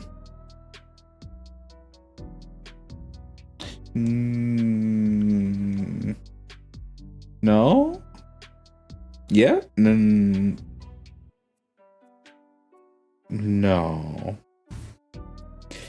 And I made sure the pantry is stocked full of cup ramen. I shall be more instant ramen to my mouth as I lie splayed on the couch trying to watch whatever's on TV. Eventually I decided to set the salty goodness aside in favor of scrolling through the notifications on my cell phone. Of course I got a few dozen from Damien. Bless his heart, he's been giving me an hourly play-by-play of the school day. Got a few messages from Liz too. She's also filling me in on the school day. Albeit not nearly as often as Damien. Even Olivia messaged me, and I feel oddly soothed as I read her well wishes. I suddenly get another notification, this time from Ben. It's a PDF of my homework, followed soon after by a simple get well soon animated emoji. Aren't I popular? I'll be sure to thank them in person when I'm better. Another wave of fuzziness washes over me, so I pop a few flu meds and chase it down for another gulp of the lukewarm chicken broth. 3 days of being sick as a dog, and it's only occurring to me now that I haven't seen any sign of... Huh? I thought I already got my groceries delivered today. Or was that yesterday? Whatever. Push myself upright on the couch, turn sick bed, on caring for all the styrofoam noodle cups and plastic wrappers that fall on my carpet. Wow, I really let things get out of hand. My head is spinning as I make the arduous 20-foot journey. I check with the people and nothing is... Or maybe it's a small child. Triaski Scout cookies sound awesome right now. One hand works to unlock the doors, while I'm focusing on finding my wallet with the other. Damn poopy sleeves, if they weren't so... Sup, you dead yet? Olivia! What are you doing here? In spite of her cheerful greeting, Olivia shifts side to side in her seat, and her knees totter together. Mr. Gon wanted me to give you the project worksheets for his classes. She pulls her backpack up from behind her chair and reaches in, drawing out a manila envelope and waving it in my face. My dizziness intensifies as my eyes attempt to track the rapidly moving object in front of them. Oh, the one of Baroque. Thanks. Sir Bennett just sent me those as a PDF. She snorts and lets the package go, my hands fumbling to catch it before it hits the floor. Without batting an eye, Olivia pushes past me as if wandering into someone's home is an everyday occurrence for her. Come on, the project isn't going to finish itself. Huh? She's already wheeled herself to my couch and set a backpack on the coffee table. Yeah, figured you could use some help on it, or... She balks at the mountain of junk I'd left. I think her nose crinkles. Hard to tell from so far away. Damn, Inco, you live like this. Yeah. You know what?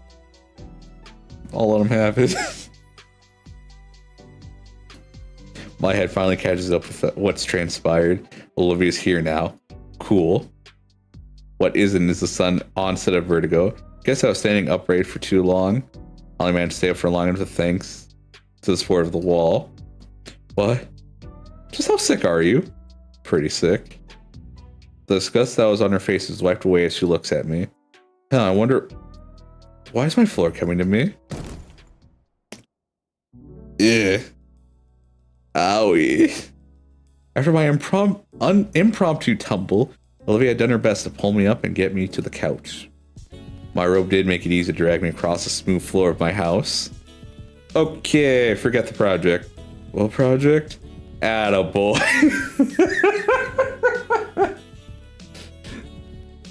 I can't tell if the dizziness is new or not. Olivia already started picking at the trash mountain, moving what she can into a grocery bag. Watching if my vision going fuzzy only intensifies the vertigo. I guess I should take more of my medicine.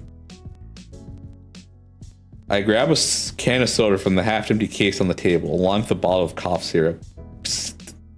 I unend the can and ball into the glass I've been using all weekend, watching the delicious mixture slowly becoming my panacea. Giving the glass a good swirl to ensure the best final product, I grin and gulp down my alchemical masterpiece.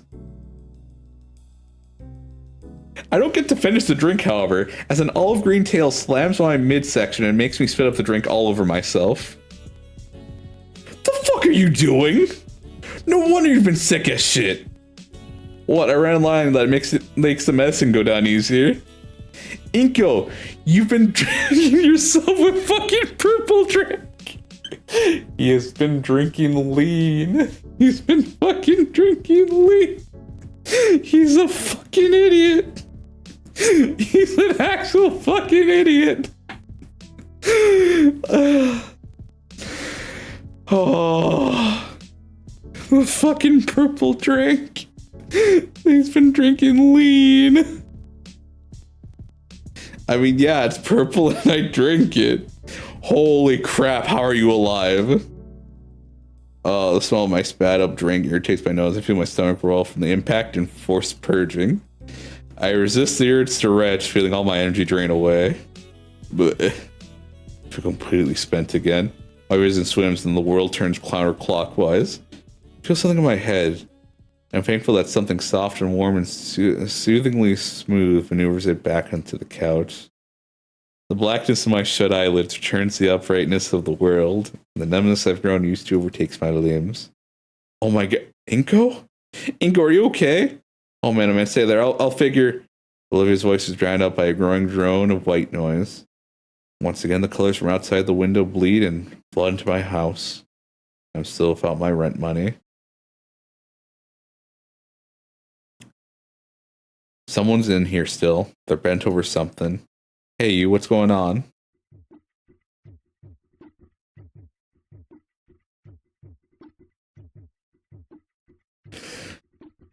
Hang on, I'll try to help you.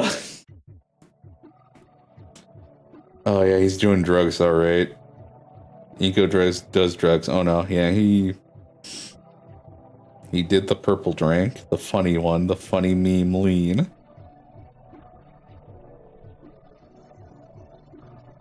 If man comes from monkey, then how does Coach Sully exist?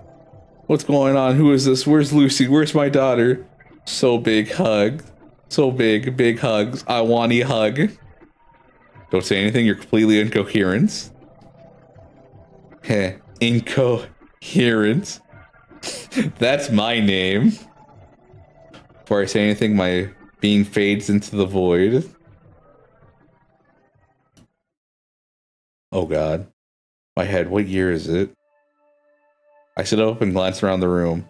Mom and Dad aren't back yet, even though it's... Snoot reference? Was it? 6 o'clock.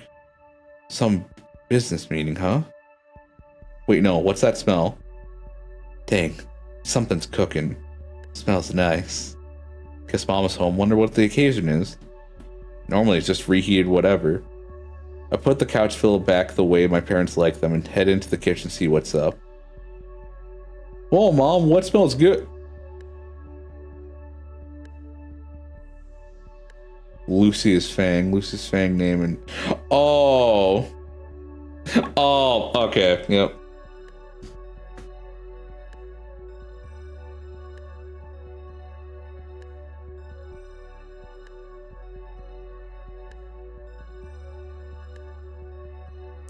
Lucy's Fang name and daughter.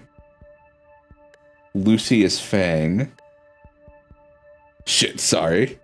I didn't know you were still... Oh man, I passed on you, didn't I? The assignment. It's fine. You feel any better? Oh, are they not around very often? Yeah, they're usually busy with work stuff. Both have busy but well-paying jobs. I'm fine, don't worry. If you say so. Olivia looks down at the slow cooker and fills with one of the dials. Actually, are you? Do you really not have anyone around? No aunts? Grandparents? Nothing? I shrug. Like, my mom's gone, my dad's a whole nother story, but at least he stuck me with the pains. And that way, I guess you're worse off than me somehow. The last part she spoke was quieter, and with her downcast face, I can't help but feel I wasn't meant to hear it. Hell yeah, you at least have your folks, but I don't think it does much good comparing our situations. I'll just have to be a better parent for my kids. Olivia flinches. I don't know why though, isn't that what everyone wants? You plan to start a family? Yeah, of course, what about you? My dad really wants me to. He knows he's pretty far from ideal. He told me before that he hopes I can make a family work. Like how he couldn't. I mean, it'd be nice, but I mean, it's probably not going to happen. I think it can. Well, after you collapsed, I panicked. I tried to call Aunt Miss Payne to ask her what to do. If I should call emergency services. She said when this happens to Damien, she just makes him shepherd's pie and just waits for him to sleep it off.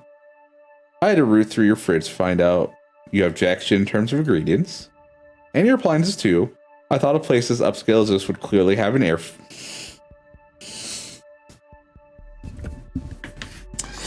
I like that now.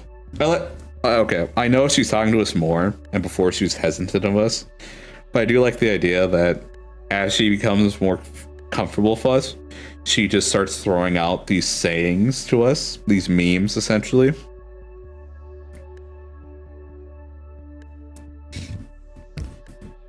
No need to roast us like that.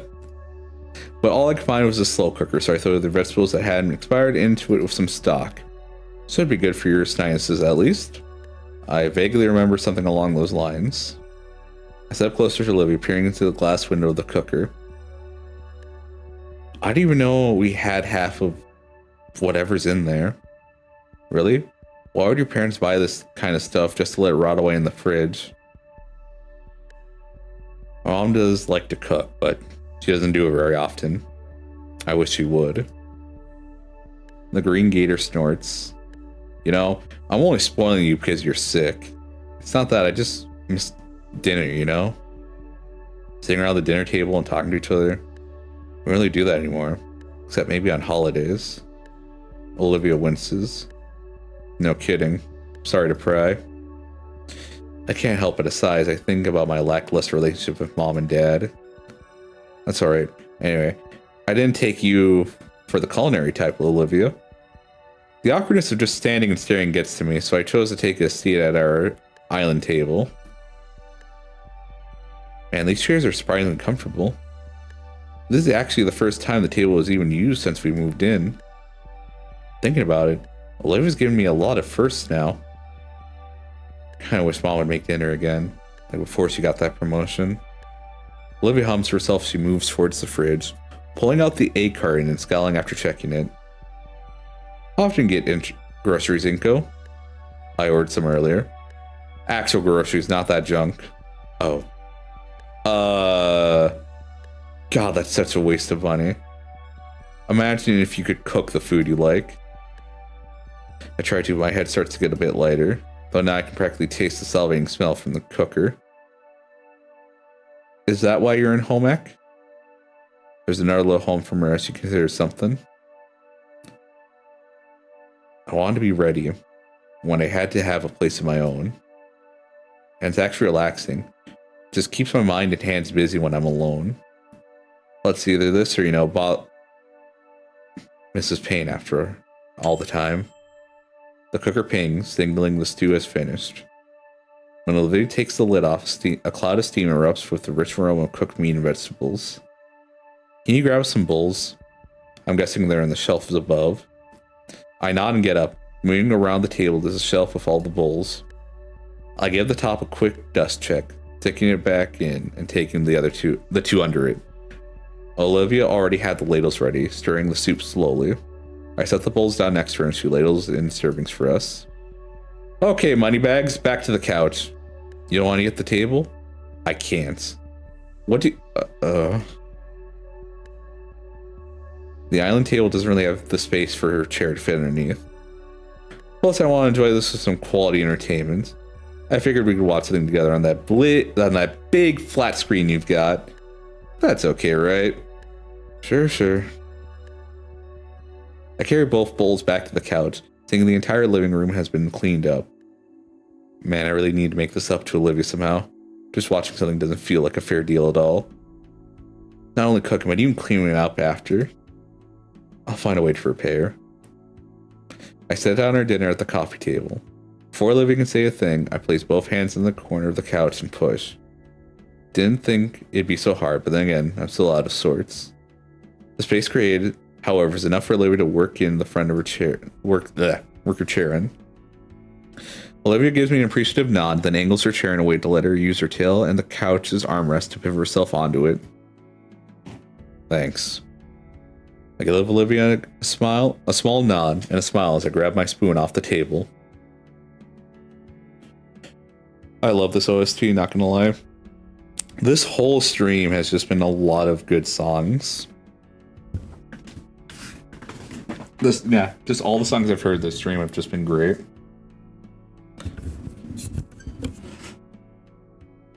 Like,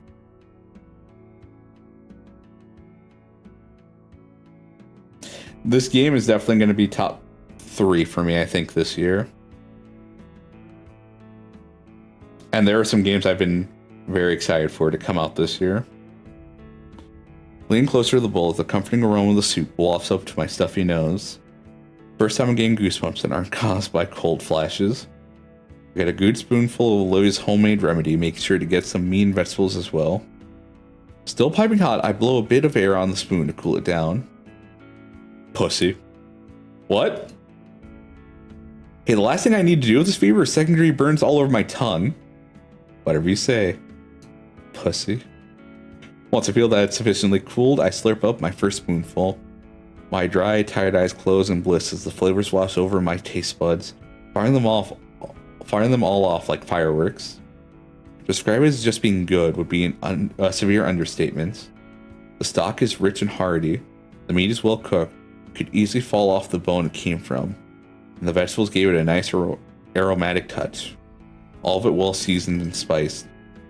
It's like I'm experiencing that scene from Ratatouille, sensing and seeing the different flavors move and dance around in my mind. Definitely best 2024. I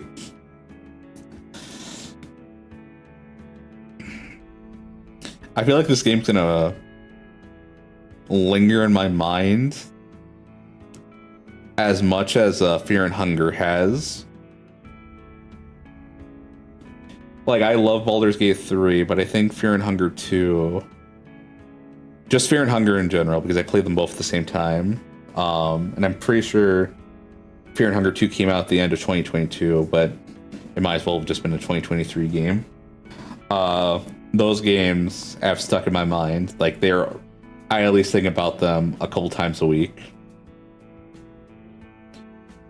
And this game might have that effect on me.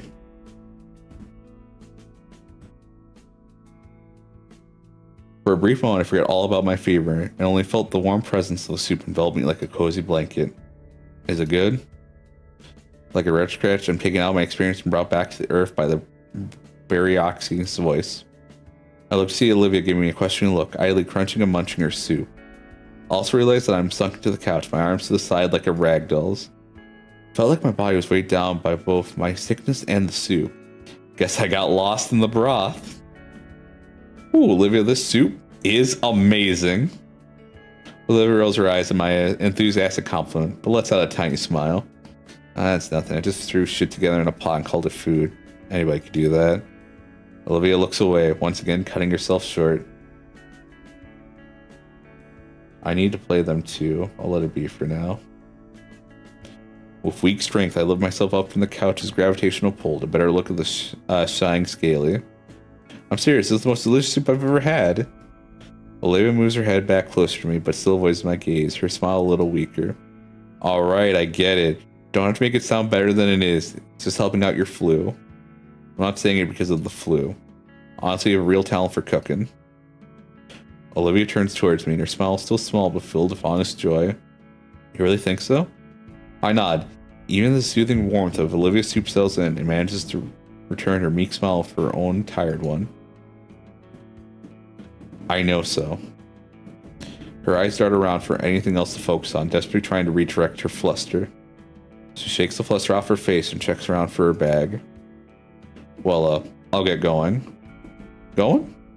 Thought you were wanting to catch up on your shows. Well, Ramon's right there. It's the least I could do after your help today. What are you wanting to watch? Gundam? She eyes the remote on the oversized screen on our wall. A few things, nothing in particular. I remember you asking last month for some recommendations. So I've been thinking of a few things you might like, but if you're sick and all, I don't want to. Hey, I'd love to see what you have. Parents won't be back. My parents probably won't be back to hog it for another few hours. If I'm back tonight at all. It's a pretty good time. You really sure? Sure, I'm sure. Show me all about the deep cultural meaning of animated dinosaur folk cartoons. Oh my, you're lucky you're sick right now. Yep. Olivia takes a remote and flicks the TV on. After getting over the initial shock of the screen being taller than she is, she navigates to a streaming site and picks some colorful series I've only seen in passing. This one is a rough pilot, but it gets better a few episodes in, and the animation's top notch. She flips the first episode on, and an establishing fight scene unravels while Olivia moves back by the couch with me.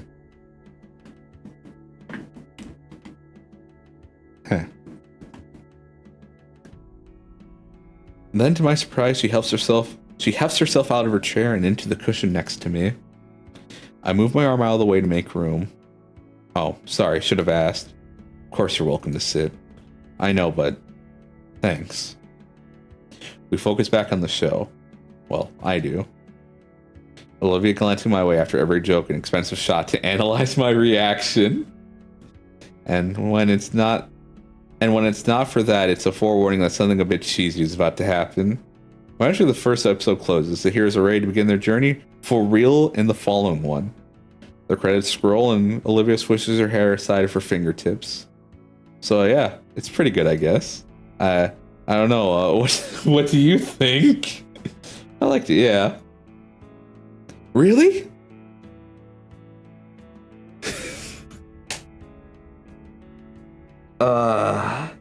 Also, hello, Heavy Man.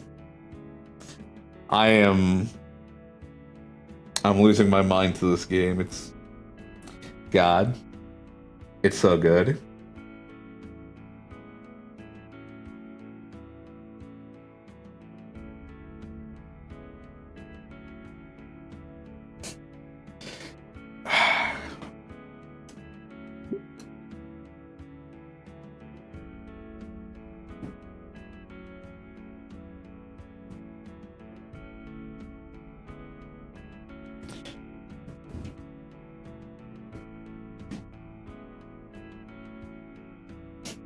Well, they got the whole season. Do you want to see more?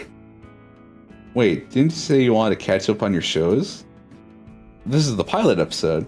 She folds the remote in her hands and has to catch it midair. Well, yeah. Just figure you should know what's all going on so you're not lost, you know? If you want to keep watching this, that's fun too. She quickly pushes the button to start the next episode without my response. Cute is all that runs through my mind at her attempt to cover for her small mistake. She's probably just refreshing her memory and... Wonder why I thought cute fit. Well, it does. Hell, endearing. Every time she glances over, as if I wouldn't enjoy the show. Sure, Mom and Dad aren't in any rush back. The characters on screen froze. Oh shoot, did the Wi-Fi go out again? I stand up, but a brutally heavy limb anchors my lap back down. Olivia's tail feels like a boulder across my legs, keeping me from standing. Olivia? I just paused at Inco. Oh. There's a complicated expression on her face. Is it normal? Is what normal?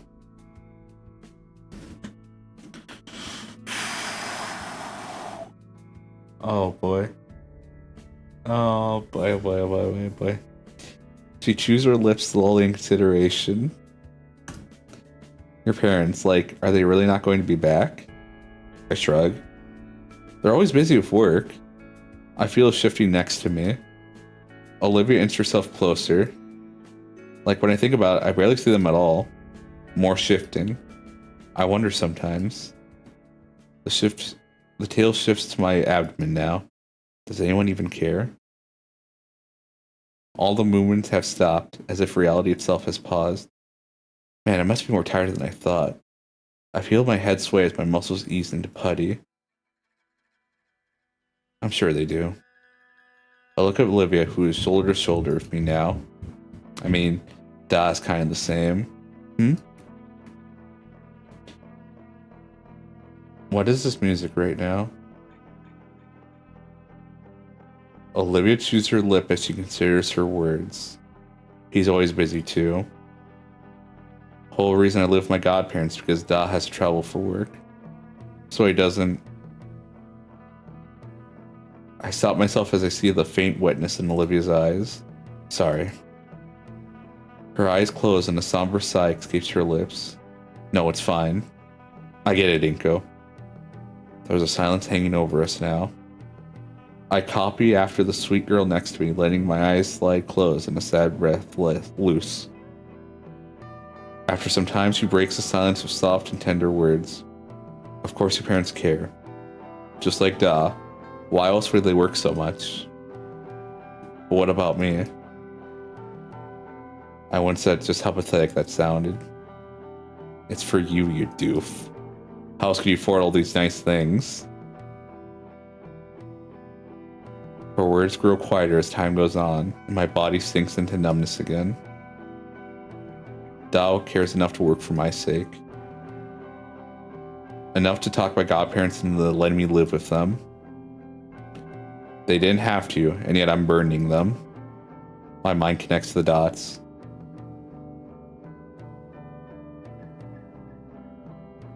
Mr. Halford talked Randy and Sophia into it, which is why I have to be able to live my own as soon as I can, because they don't want me there anymore. That's it for me. I recall just how happy they were to have Olivia join the party. They wouldn't though. They love you just like Damien and Vinny. She shakes some morose thoughts from her head and then looks at me with serious moonish shade eyes. Anyway, you should do the same for your parents and yourself. My world goes horizontal and I find myself atop the comfiest pillow I'd ever felt.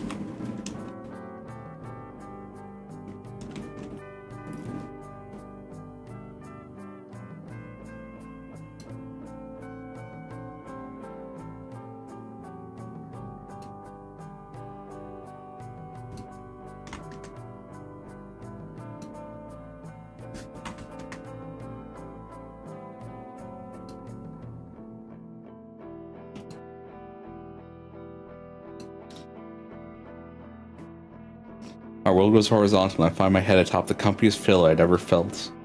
I nod, and the nod becomes a nuzzle into said pillow.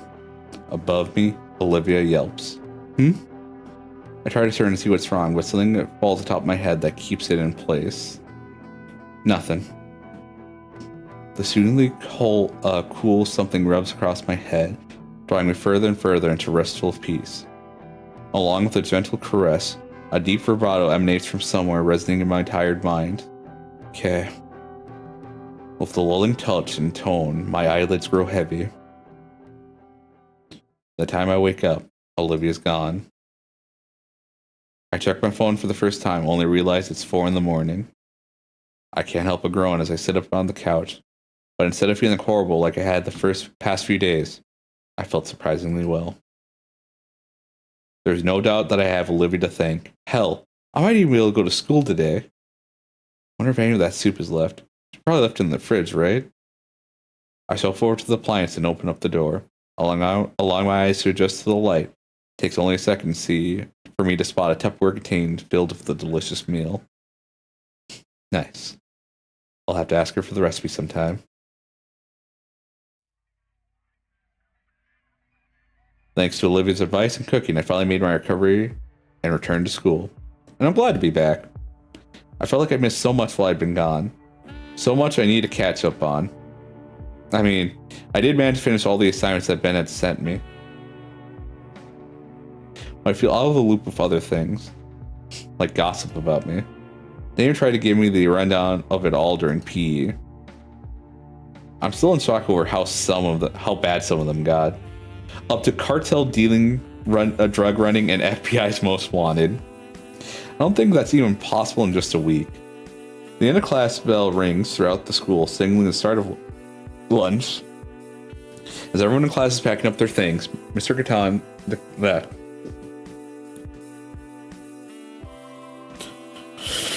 Alright everyone, make sure you complete the assignment by next class. You all have a wonderful rest of your day now. Oh, and Inco. I spot the mention of my name as I throw on my backpack. Could you wait a moment? I have something that I wish to speak to you about.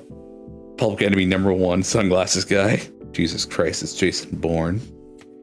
Yeah, of course. Olivia looks back from the classroom entrance, waiting for me. Don't wait up on me, I'll meet you at the table with the others.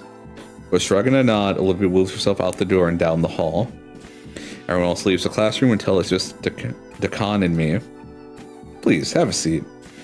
I take the seat close to Decan's desk and putting my backpack down as well. Decan himself gets out of his chair and walks around his desk, leaning against it. So, I'll be quick about it. I got a job that needs doing. I'm putting together a team.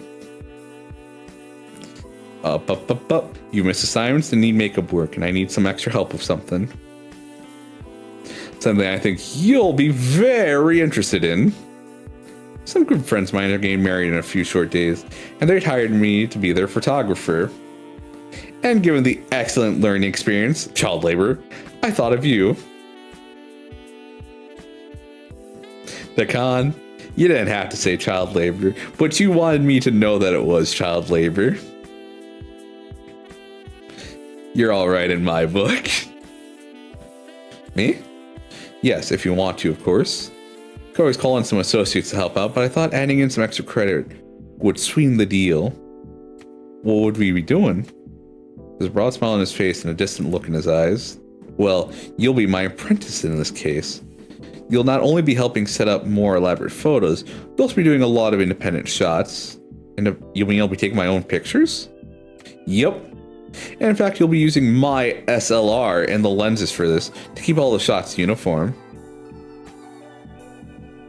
Oh, the idea of finally getting to use something like Mr. Decan's $1,000 Canon makes my head swim.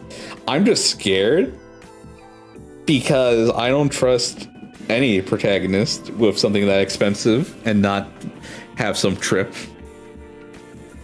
So what do you say? Interested? Certainly seems like a hefty task, even if Decan would be there to help us. Then again, Decan would be offering the job if he didn't think I was capable of doing it. This would technically be my first official photography gig. And a wedding shoot to boot? Sounds so daunting, yet enticing. I would love to. Alright, sounds like a done deal. Now shake on it. It's after school today. We can talk about it more later. For now, you should be getting along to lunch. Thank you, Mr. Dakan. I gave the teacher a nod and grabbed my backpack. As I held the door, my curiosity gets the better of me. So who's the lucky couple, if you don't mind me asking? The school nurse, actually. The husband-to-be is a good friend of mine. Huh, neat. I make a mental note to give my well wishes to the nurse if I see her before the wedding. With that, I wave Mr. Dakan goodbye and head down the hallway. Wait. Friday. But I was going to practice painting then. Oh, I already agreed to go. Even if I didn't, it's a real photography. It's not even a question of which I should go do, but geez. It's like the universe is conspiring against me to never stop drawing stick figures. I finally meet up with Olivia, who's waiting near the entrance to the cafeteria. The grassy green girl is leaned over, a sour pouch scrunching her maw close as she eyes the passerbys.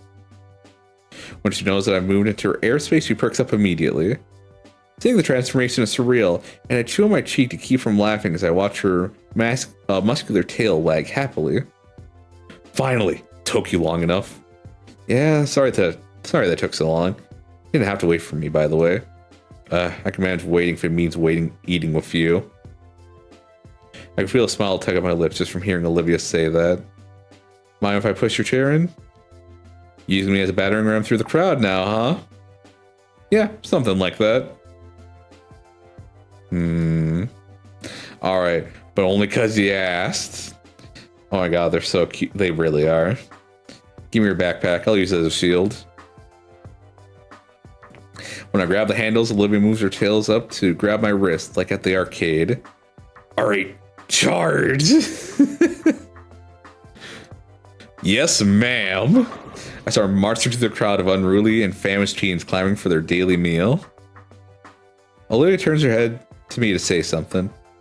So what happened to Dakan? You in trouble or something? Oh, nah. Dakan just had a proposition for some extra credit. Really? What is it? He wants me to join him at a wedding and help him out with the photo shoot. So they think it'll be a good learning experience. Well, that sounds pretty interesting. Did you take it? Yep. Could be a great way to hone in on what I know. Plus, extra credit can help make up for the time I was sick. Couple goals? Fighting through a fucking crowd of pedestrians? Hell yeah. I need to know my woman has my back at just kicking their ass. You mean when you nearly overdosed on that cough syrup cocktail you made? Yeah, that. Wait. What? I didn't say anything. Crowd's too loud here. Roxy sort of chuckles to herself. I'm left rolling my eyes, letting her claim victory in this exchange. By the time we've got our lunch, it's still a matter of locating Damien and Liz by the telephone pole neck. For whatever reason, they're at a more sequestered table today. When we arrive, it's pretty obvious why. Took you too long enough. Yeah. I expected more from Olivia. Something more graphic. Instead, Olivia rolls herself to the rest of the way, taking her designated spot at the head of the table. I take the spot adjacent to her, all while keeping a wary eye on the pink bitch. Seems like Maya's rage against me has simmered down over time, but that air of uncertainty and unease still wavered around her. The best I can do is act friendly. Maya, is there something you need? Nah, just need to catch up with my good pal here. While the red-scaled menace turned towards Olivia, her own eyes remain locked in her soggy chicken she's eating mechanically. I thought you were asking Liz for her homework, though. That too. Alright, here, guys. A pair of soda cans are rolled down the table, and I thank Raptor Christ I'm able to catch these balls before they're rammed into my tray of questionable lunch meat. You guys were taking a while, so I grabbed the drinks today. No, you didn't. Mai gave those to you. Well, she did because I thought about doing it. She's trying to bribe me for the math answers I helped you with earlier. Lizzie, I can't believe you would imply something like that about me. But it's true. Hey, free soda is free soda, man. It's not free. There's a price to be paid. At any rate, real reason I'm here is... Say, Olivia, you leave your phone at home or something? People trying to contact you all day. Oh. Olivia pulls her phone out from her jacket pocket. I catch a glimpse of her wallpaper. A comical portrait of Guts that she'd probably doodled. Yeah, I ran out of service for the month. What the hell? You don't get a proper monthly plan? I got more important things to do than this, you know? If they wanted to see Olivia so bad, why send you and not just show up themselves? Shut it. What's so important? What's so important for all this anyways? What do you think, Ben? Ben wants to talk to Olivia? Why does he want to talk to Olivia? Is this 20 freaking questions? How the hell should I know what's really going on between my boyfriend and Hot Wheels here? All that matters to me is if Liv's here is gonna fix it or not. I'll think about it. Whatever. I'm out of here. Smell you later, Gator. Maya storms off, leaving Olivia looking very sour. Things alright have been? Olivia rests her arms on the table and slumps her head in. I don't want to talk about. This is gonna be something that happens on Friday, isn't it? Where'd her bright mood from before go? Well, anyway, Damien, you really shouldn't condone cheating, even with something as simple as math homework. But you helped me out with it. That's different. I helped you with it, and I think you're getting something out of it. Yeah. Like the ant. And now we've lost the deniability part. What I mean is, in comparison, Maya's just trying to be lazy. She's only cheating herself. What's the issue then? What's the issue? Yeah, I get free soda. Someone you hate tricks herself into staying stupid, and everyone thinks they win. It's great. You scare me sometimes, Damien. Yeah, I get free soda. Someone you hate tricks herself into staying stupid, and everyone thinks they win. It's great. They're all autistic. Whoopsies.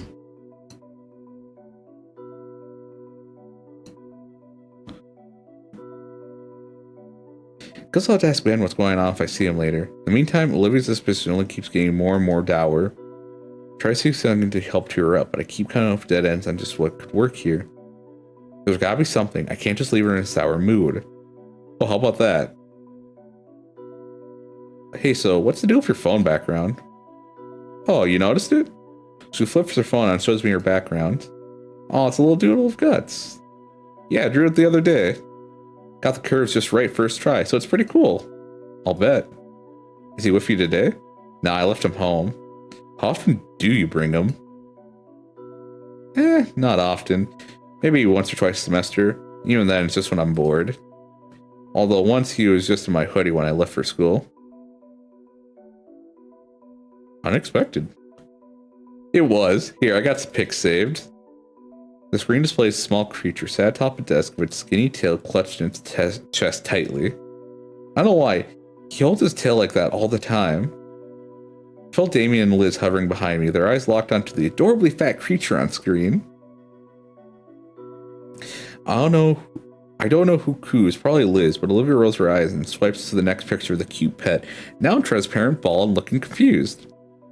For the remaining minutes of lunch, we just sat huddled around Olivia's phone, entranced by her sweet little rat as it did the most mundane things. Yet, Guts' method of doing them was way too undeniably cute, and that's what really got to us and made time fly faster than we could have noticed.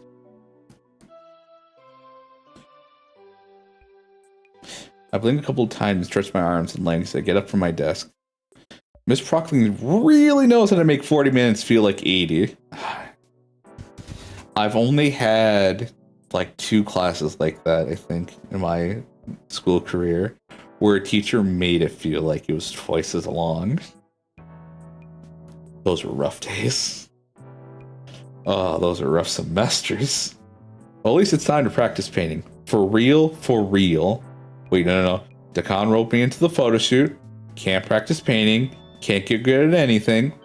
Why is it every time I try to actually improve, something like this happens? At this rate, I'll never get good enough to get a real following. I haven't gotten to actually have a whole afternoon to practice at all. Still, There's no way in hell I'm missing this. I ended up meeting with Ben and Khan right as he was locking his classroom. While our teacher made the assignment internship apprenticeship. While it made it all sound simple, I was still subjected to some paperwork. Something about liability waiver or something. Oh, please, God. You know, in case something happens to us, like a surprise attack by 5 teenagers in multicolored spandex. I wonder that happens often. We still filled the forms out as the instructor gave an overview of what exactly Ben and I would be doing. Power Raptors! Go Power Raptors! There's a few structures out here, save for one at the edge of the cliff. Ben's the first one out of the cramped car. Give me a second.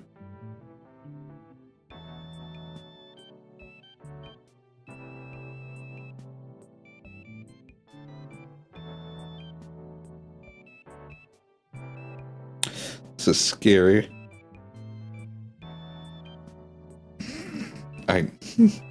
Ben's the first one out of the cramped car with an armful of telescoping black stands.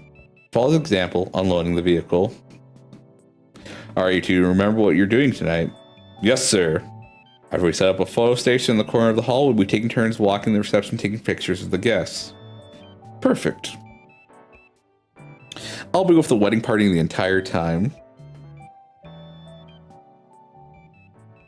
So if you need me, just look for the gaggle of similarly dressed women screeching and you'll find me. Khan, you have a way with words. He grins as he helps carry the last of the lightest equipment out of the trunk. Yeah, I bet you.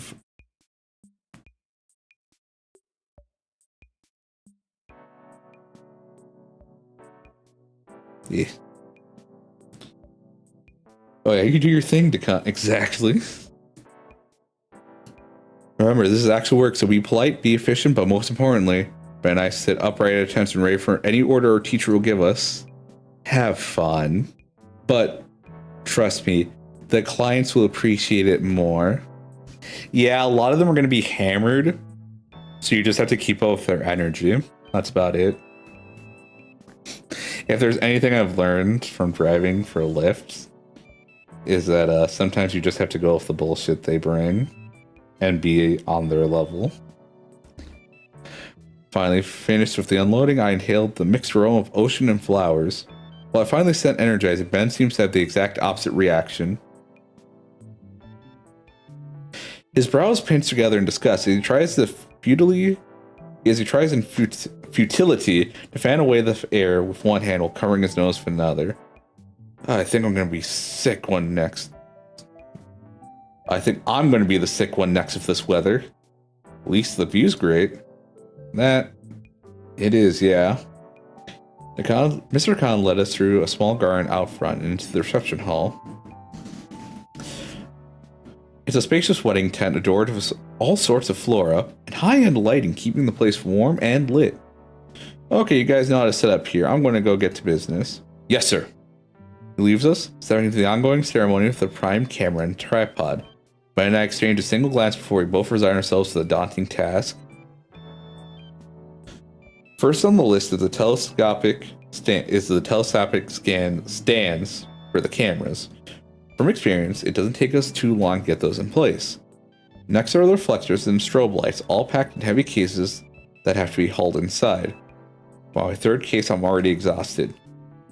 Shoot, I thought the gym class would have prepared me for this. Bzzz. My phone buzzes, might as well take a breather. Opening up the notification, I discover it's from Olivia. I'm stressed.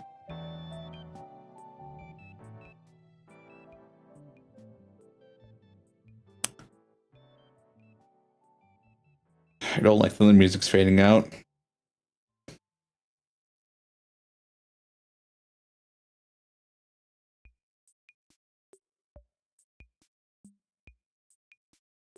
Okay, it was just the song looping.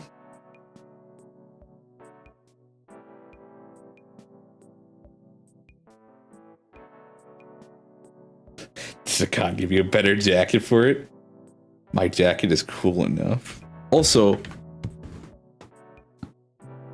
Is he doing is his profile picture the Mr. Beast thing? Like that one meme? It kind of looks like it. Also, what is Liz? Okay, so I'm guessing that's like a gator skull and it's fire. Kind of like a Ghost Rider, but gator. Yeah, I think he's doing the Mr. Beast pose.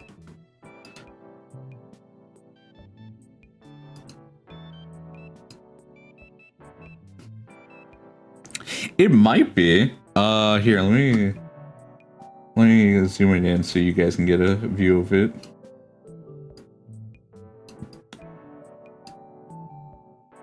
Yeah. I can get this a bit bigger.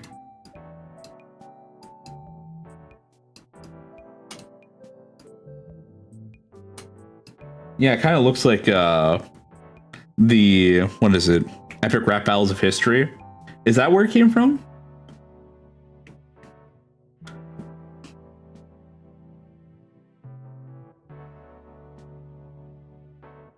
Yeah, I do think that is the pose for the Mr. Beast thing.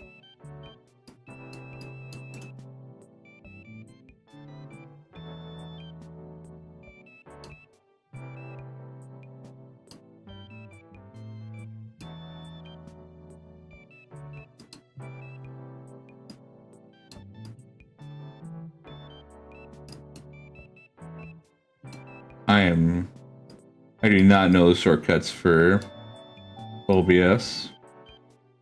All right. Wait, really?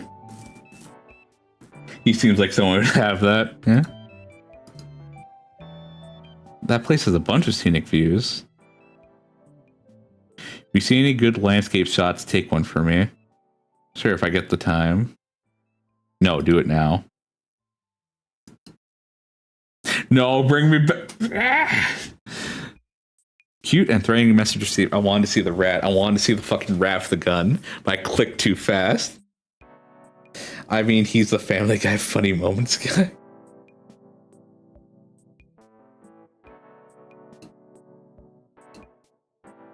In the distance, I see a few sailboats and yachts.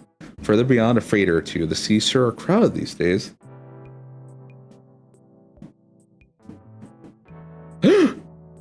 Oh, so this just counts as one interact. Okay.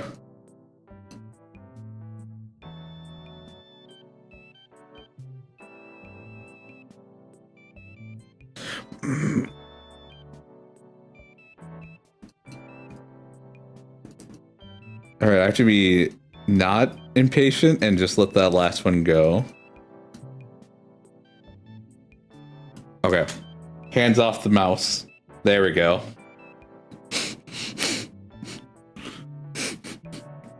All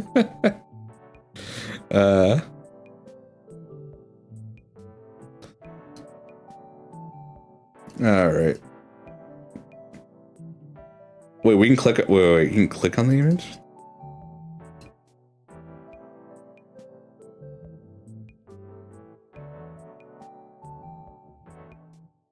All right. Patience, and then there we go.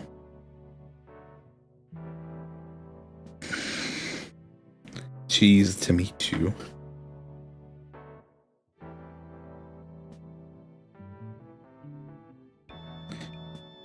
Take the picture and send it over to Olivia.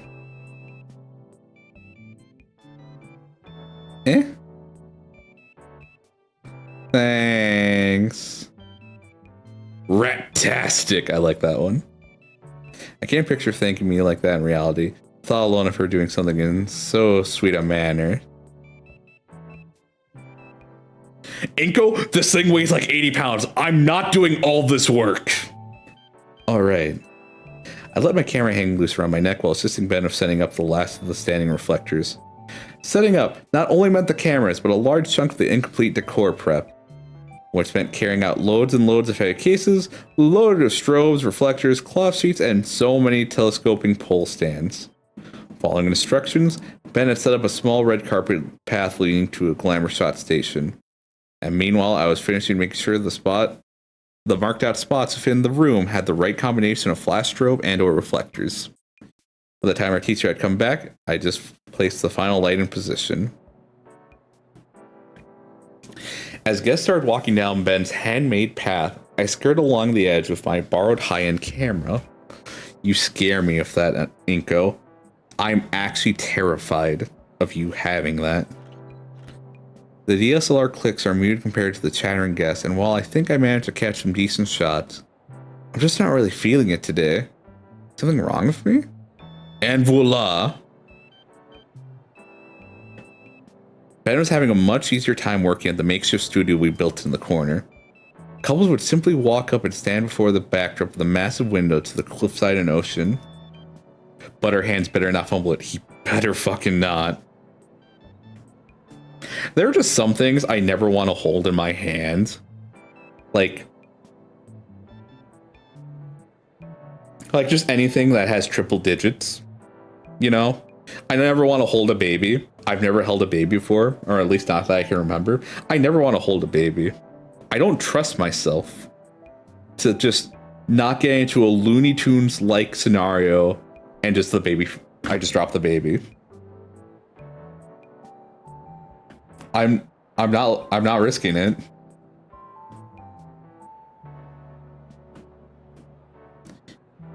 Ben had the brilliant idea not only to set up Dakan's lone camera, but also his own so he'd capture the couples from two angles at once.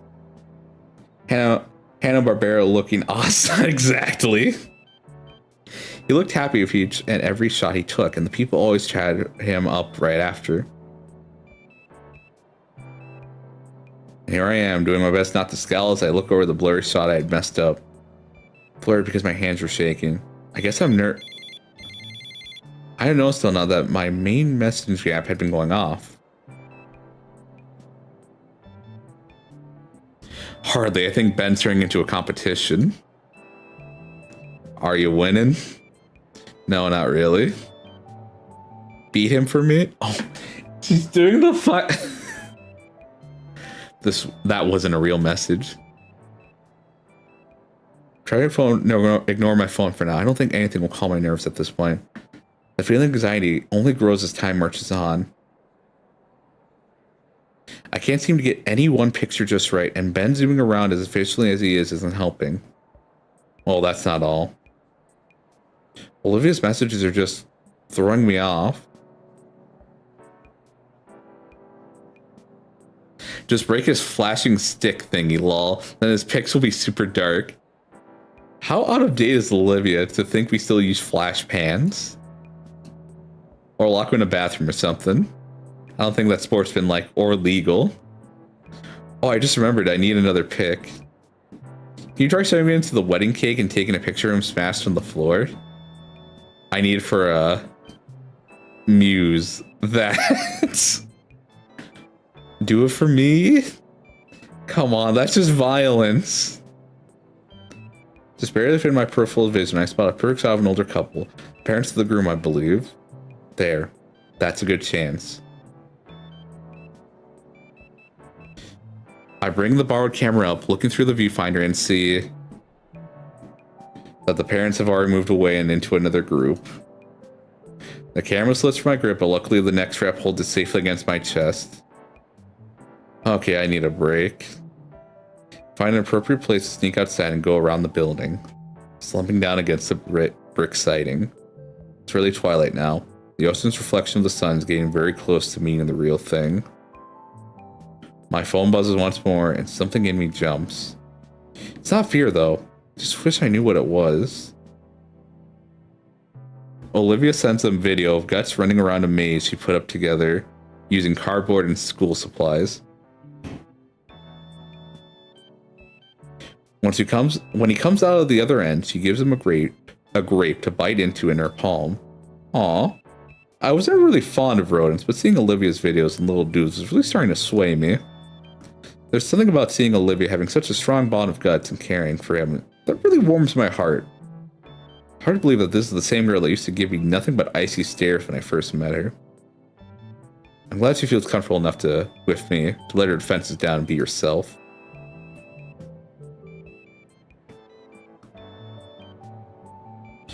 As I continue snapping photos, my trek around the hall to find good photo ops leads me to the stage where the DJ once was.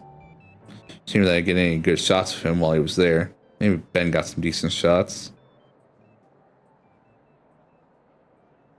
Looking through the camera lens, I see that there's a gentleman sitting on the steps that led up to the stage. That lead up to the stage, finishing off a cigarette. There's someone over on the steps taking a deep drag of a cigarette and blowing the smoke up towards the window. A truly iconic display of suavity. Before I know it, I've taken several shots. He seems like he wants to be left alone, but he doesn't mind, right? Hey kid. It's the Monarch. They brought back the Monarch. They brought back the Monarch. He's no longer a taxi driver. Oh.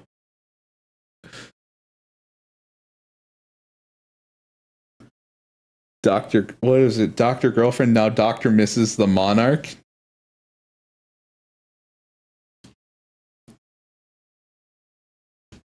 At least get my good side, will ya?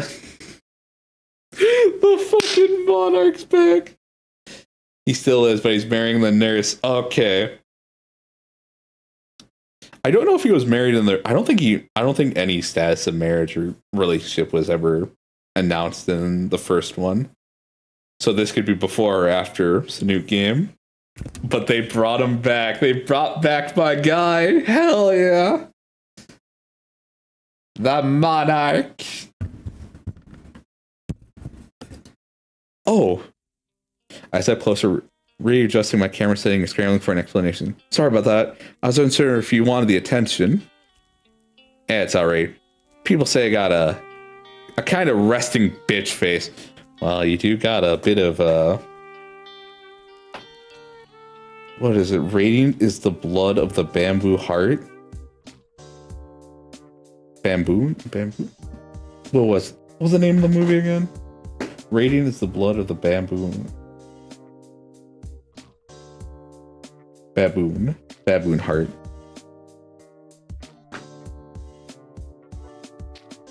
In ending 4, there's a photo after the credits that has. Oh, is ending 4 a bad ending or a good ending, or is it just like a neutral ending?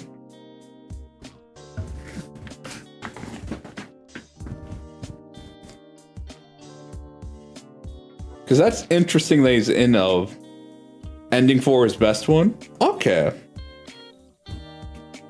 It's the best ending. That's so nice we get to see him in the best ending with Dr. Mrs. the Monarch.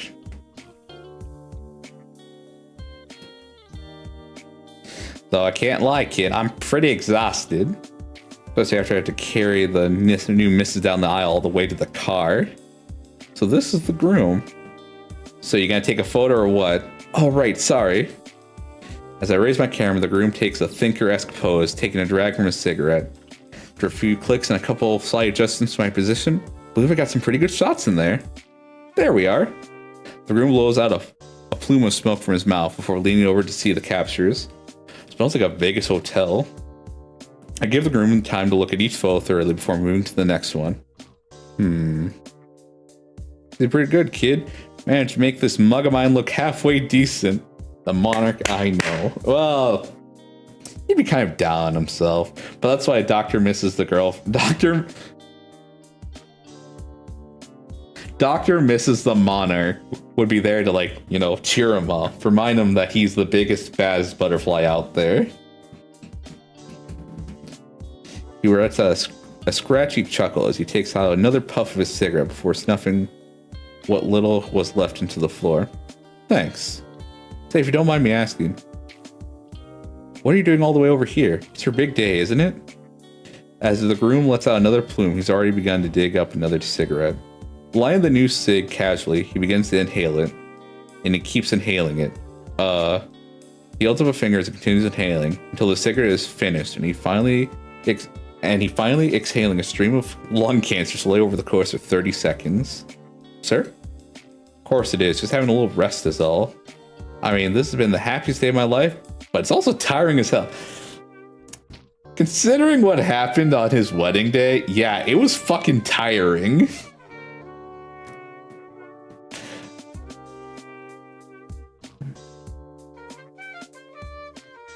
The missus is certainly having fun. Yeah, in a few hours when we're in our new, no longer bachelor pad, I'll be listening to her as she moans about how sore she is.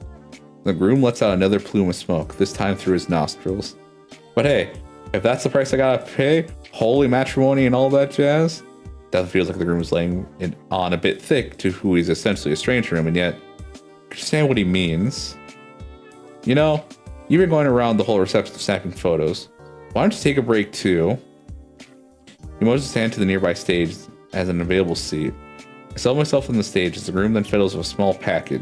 Looking closer, it's a still sealed pack of cigarettes. Trent told me a bit about you, you know. Who? Your camera teacher, or whatever you called at your school. Says you're a good kid and all, though a bit clueless. Hey. Groom lets out another guffaw as he cracks open the pack of cigs and plucks out a fresh cancer stick. His words, not mine. How do you know him? We've known each other for ages. He actually helped me meet the missus. Clueless is an understatement. You're fucking right, it's an understatement. Funny how that works. Yo, Mr. Khan was your wingman? Yeah, he always hated how I told him that. I'd given him a little lift. I'd given him a lift to some field trip he had to chaperone. Don't know why, he could have taken the school bus. But as soon as I got there, I met the rest of his co-workers, including my would-be wife. Petro tricked me into also chaperoning too, saying I'd use the time to get to know her better. These may be asking him. Well, no, I can't. Can't what? Nothing important. Have a teacher tell you how to court a lady friend, right? Hey, no. Another one of his students. We're classmates, right? It's not like that. Aw, oh, come on, I know you want to talk about girls. What are you, gay? That's always fun. Humor me a bit. She's just a good friend. The words taste bitter on my tongue for some reason. Sure, kid. Wait. What are you owing about? Is this a realization that I'm on track to the worst ending? Did I fuck up hard somehow?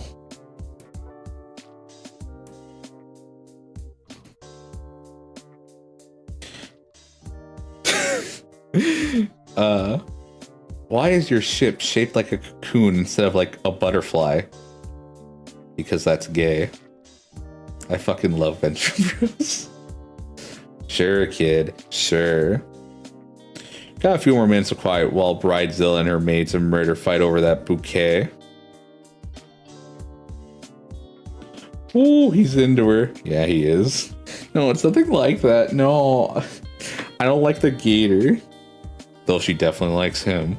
I quickly glance over to see a woman twice my age wielding a folding chair like it's a battle axe. Trent can't help you there, but I can. So this good friend of yours, what she's like? Well, it's a bit of a complicated history. Oh? I mean, when I first met her, she was very cynical and sarcastic. Well, she's still sarcastic, but in a lighthearted way. That's kind of like Dr. Girlfriend.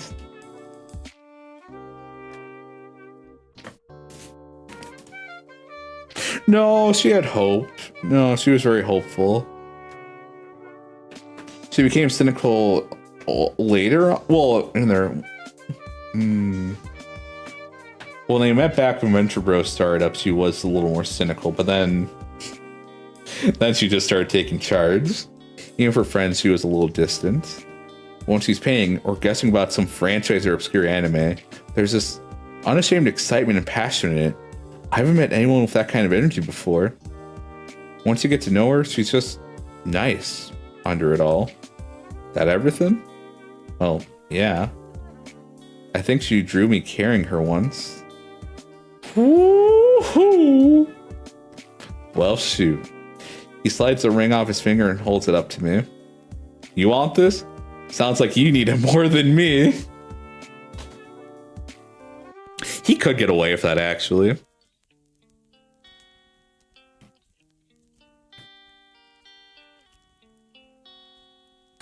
Monarch could probably get away with just not having that.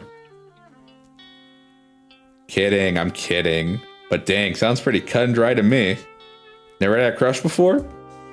Not anyone I knew personally. Your folks together? Yeah. They love each other too, yeah? Yeah, I guess they do. You guess? It's complicated. They're around so little, I don't even know what their love looks like, how they interact. They love each other and all. Never told me their story, why they're together. Anything that would prepare me if their future was outsourced. As far as I can remember, whenever my parents were around, there was a screen nearby. And they weren't around often. I've always had that little electronic friend in my pocket telling me how great I was at everything. That's been my only help to get oh shit. Oh shit. All the best ways to have the best friendships, hobbies, romances. But it feels worthless now. I'm not prepared. I don't even know what it is to love. I don't even know if what this is love. This guy seems to think so, though. Help me out. I see him putting some words together now. Let me give you a little antidote, kid. Antidote. It's the Monarch, yeah. Inco. Inco's clueless, but holy shit, I hate his parents now. They did not prepare him at all for life.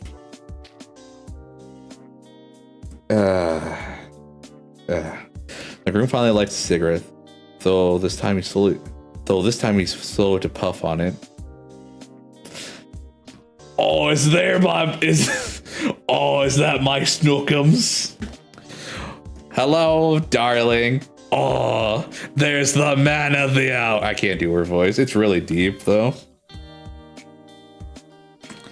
See my beautiful bride over there? He motioned with the dull ember of his smoke to where the bridesmaid were still violently wrestling and the bride acted as referee. Even if we had never met, and this was a happenstance meeting, I'd see her over there. And I just know I love her. Yeah? Yep. Is that it? Yep. Aren't you trying to give me a little push? Convince me I like this girl? No, you already know you do, Inco. You're the one who wanted the advice. There it is. They're gonna go on a bit more about love. He did. Why the hell would I give a speech about exactly? I know what it is. You know what it is. But there's no groundbreaking advice that'll make everything make sense. And you don't need me to convince you. You're just looking for reasons to not believe what's right in front of you. Oh shit, Monarch! This is why he gets the best girl in fucking Venture Bros. This is why. My man is a survivor. Oh. Breaks over. Gotta run. The man gets up, dusting off his pants and flicking the cigarette butt into the trash. Hey, take some great pictures for me, will you? No more moping. You're on the clock. He jogs into the crowd to meet up with his bride. My phone buzzes in my pocket. What timing? I reach in my pocket and pull out my phone, squinting at the screen. An unread notification from our group chat. Shoot, do I have time to be on my phone right now? Maybe I could talk to Damien about this. He's known Olivia for a while. Ben and Olivia used to be friends too, right? Would he be able to help? I should probably focus on what I'm here to do. Besides, I don't want to let the groom down. But this is Olivia we're talking about. I don't want to do anything without knowing as much as I can.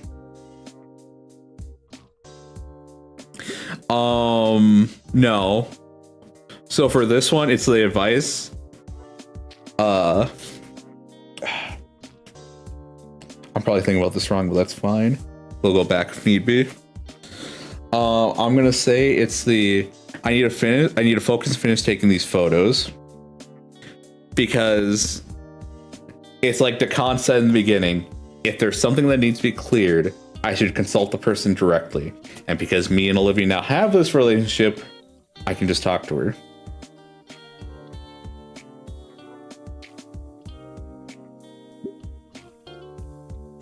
I can't afford to slack off now. Besides, I made a promise to the groom and I don't want to let him down. Or Mr. Conran.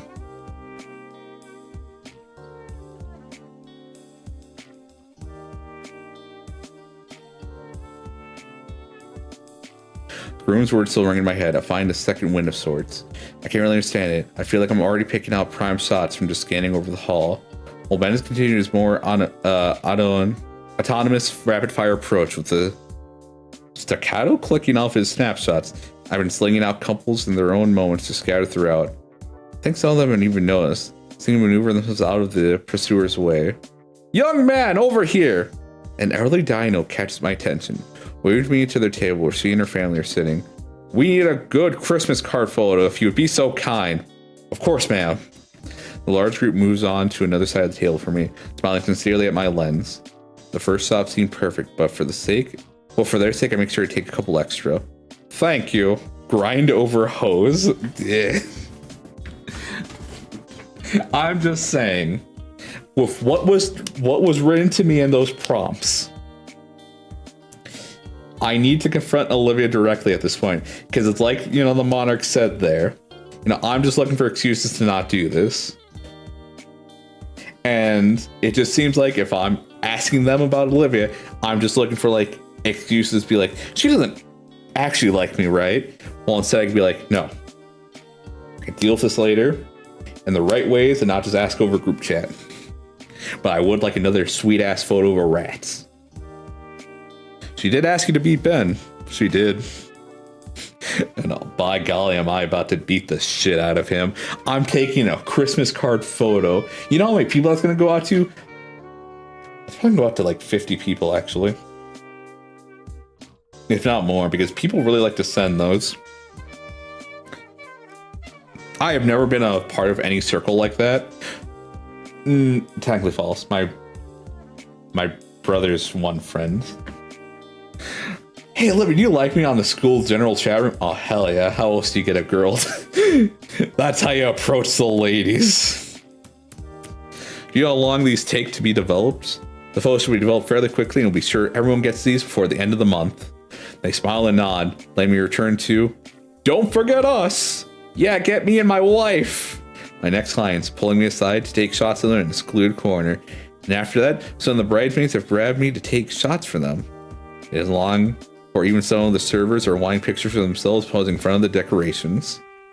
Somehow, I'm able to squeeze my way out of the mayhem and make my way towards the back of the venue in order to get some much-needed fresh air. Shortly after, I noticed Ben doing the same thing, though he managed to do so far more gracefully by talking his way out of whatever requests the wedding goers have for him. Makes me wish I was better at communicating and asserting myself in these kinds of situations. Ben takes notice of me and approaches at a very casual pace, no one else seemingly taking notice of him. Taking a breather, I just give Ben a nod on my head, causing him to smile and adjust his glasses with his index finger. I realize I'm reading really fast right now. I will try to slow down. Well, the wedding's almost finished, so the worst of the workload's behind us. That was a good... Ben checks his phone. 8 hours? Fuck. Man, yeah, my leg's starting to hurt. You're telling me you don't even have a tail. How do you think I feel? We sigh together. It's the first bit of silence we've had in a while. Across the room, the bride slumps into a chair, trying to kick her heels off. The groom sees me and shrugs a bit, smirking. Did I hear a car? A feline? You heard a cat. And then I think the windows are open, so you might have heard a car as well. I mean, I have 2 cats by me right now. One of them could have easily meowed. So how are you feeling about the pictures you've taken? I think I'm pretty confident in mine. Cute cars, yeah. Especially when they start purring, getting the motors running, you know? Once you have the right equipment, it's just a matter of socializing right and getting the right shots for these sorts of events. I'm satisfied. You? Honestly, I'm not sure. We're taking all these photos, right? But like, something's missing. Missing? You can make it sound like some grand art thing. I know. Back across the room, the bride motions to her new husband. It looks like it's the time of night for him to carry her out in his arms like in all the movies.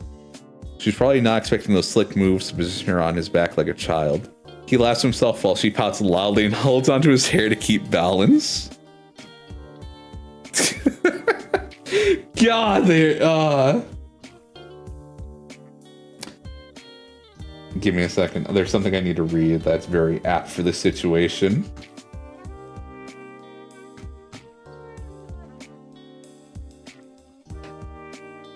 No matter what, they'll find each other in every universe.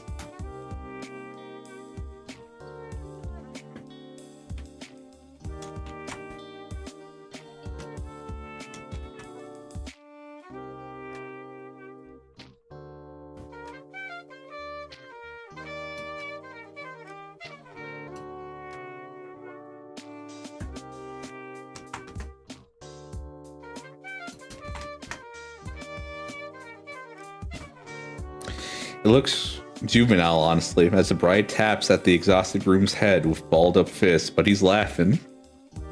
A laugh so infectious that her pout is replaced with delighted giggles of her own when he finally catches her hand in his and just holds it.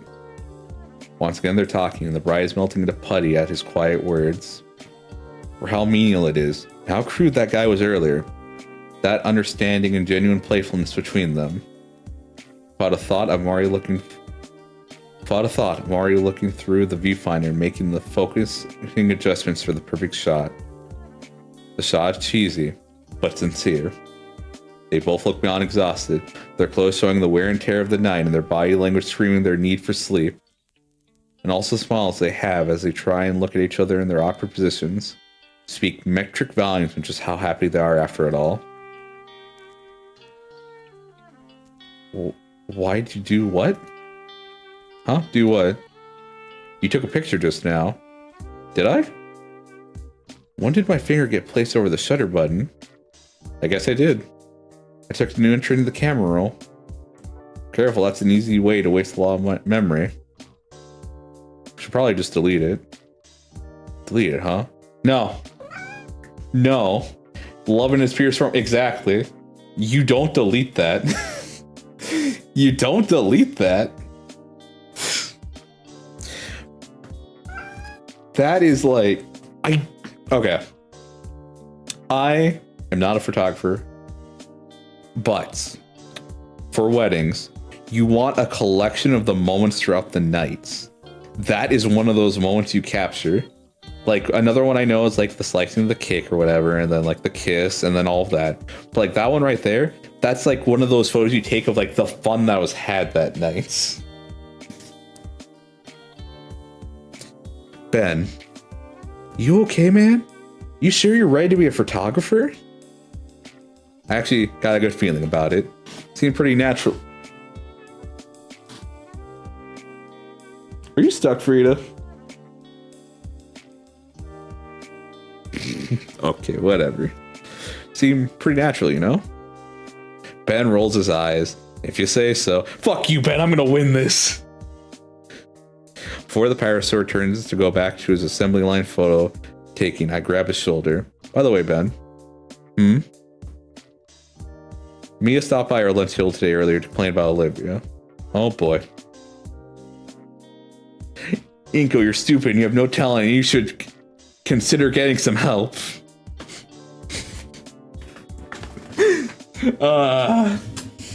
That's what the end of that sentence would have been, right? Totally. Said you were trying to call her, but was upset she wasn't picking up.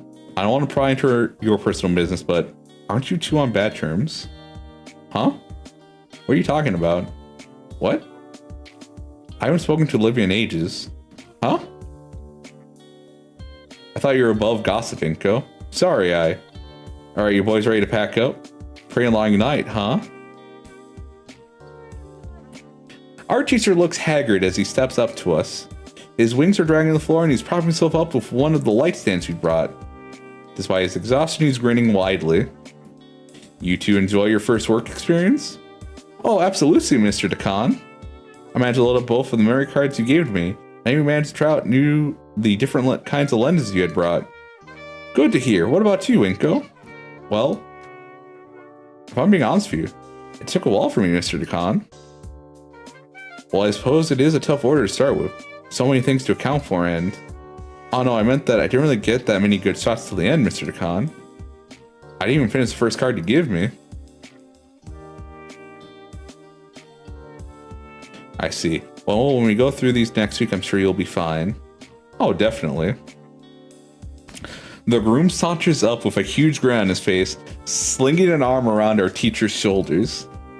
I can't wait to see these. Decon straightens up and shrugs the arm off, turning to the newly married man. You'll see them when you see them. My team still needs to go through them all, through all the pictures and weeds out the shaft. Aw, come on, T. Can't you give your buddy a preview or something? Decon sighs a bit. Hey, it's your special day. And he's paying. Ben, could you fetch the laptop and card reader? Yes, sir. Inco, while he's doing that, can you start packing up everything into the trunk? Sure thing, Mr. Decon. Before I turn away to start, the tired Petro takes the camera from me. We can set that table over there. Two older men head off, leaving Ben and I to get started on packing up everything.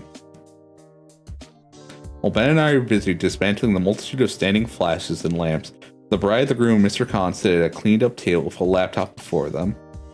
I can't really make out what they're saying, but I can kind of tell based on the way the three switch between quietly focused and laughing loudly. By the time the back of the car is loaded up, the last of the wedding party has departed. Nothing left to do, Ben and I linger a bit behind the group. Yeah, these came out pretty dang great. Thanks again for... Hello, what's this? The laptop displays the last picture I took, somewhat unintentionally. He scans the photo with a critical eye. He nods and chuckles with approval. Okay, kid, good job.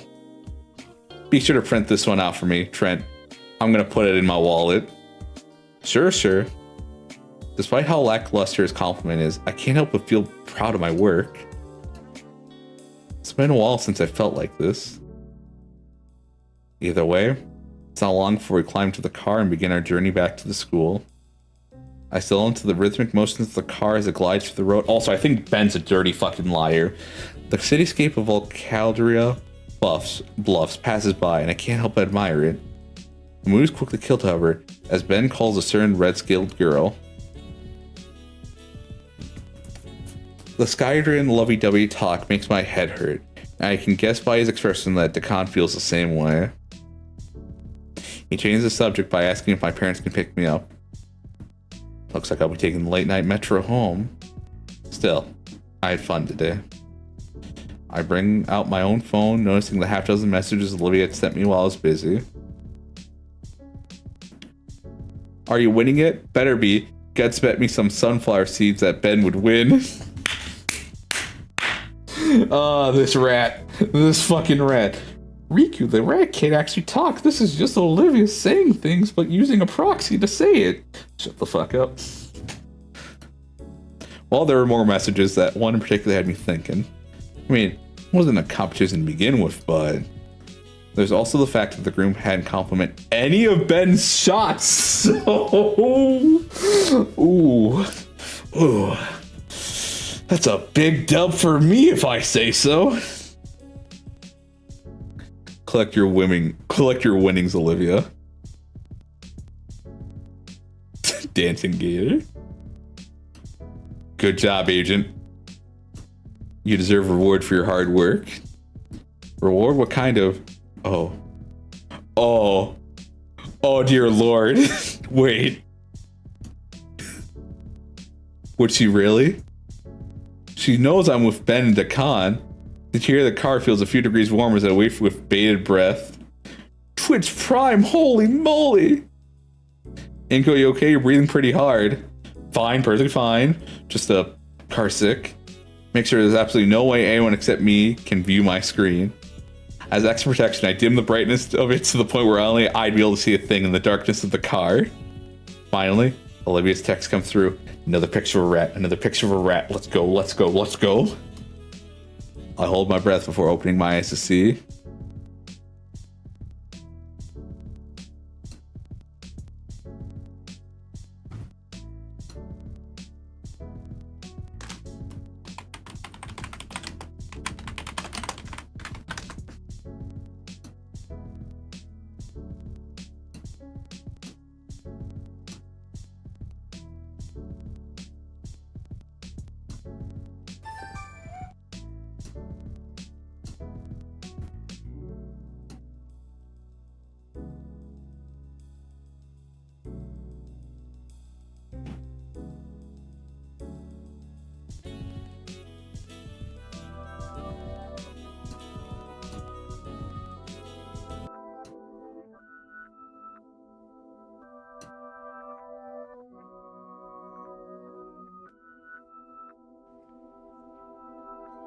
get a #1 victory royale? Yeah, Fortnite, we bout to get down. 10 kills on the board right now, just wiped out Tomato Town.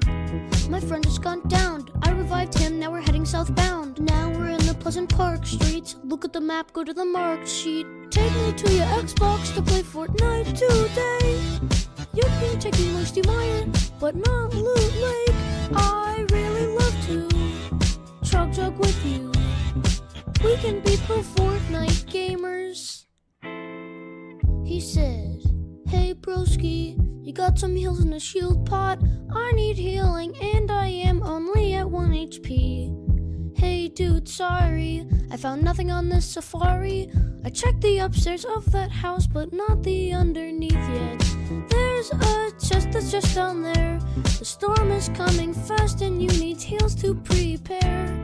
I've got V-Bucks that I'll spend, more than you can contend. I'm a cool pro Fortnite gamer. Cool pro Fortnite. Take me to your Xbox to play Fortnite today. You can take me Moisty Mire, but not Loot Lake. I really love to chug jug with you. We can be pro Fortnite gamers. La la la la la yeah. La la la la la yeah. La la la yeah. Will you be my pro Fortnite gamer? Pro Fortnite gamer. Can we get a win this weekend? Take me to Loot Lake. Let's change the game mode and we can disco dominate. Let's hop in an ATK, take me to the zone. I'm running kind of low on mats, I need to break some stone. Dressed in all his fancy clothes, he's got Renegade Raider and he's probably a pro. He just shot in my back, I turn back and I attack. I just got a victory royale, a victory royale. Take me to your Xbox to play Fortnite today. You can take me Moisty Mire, but not Loot Lake. I really love to chug jug with you. We can be pro Fortnite gamers.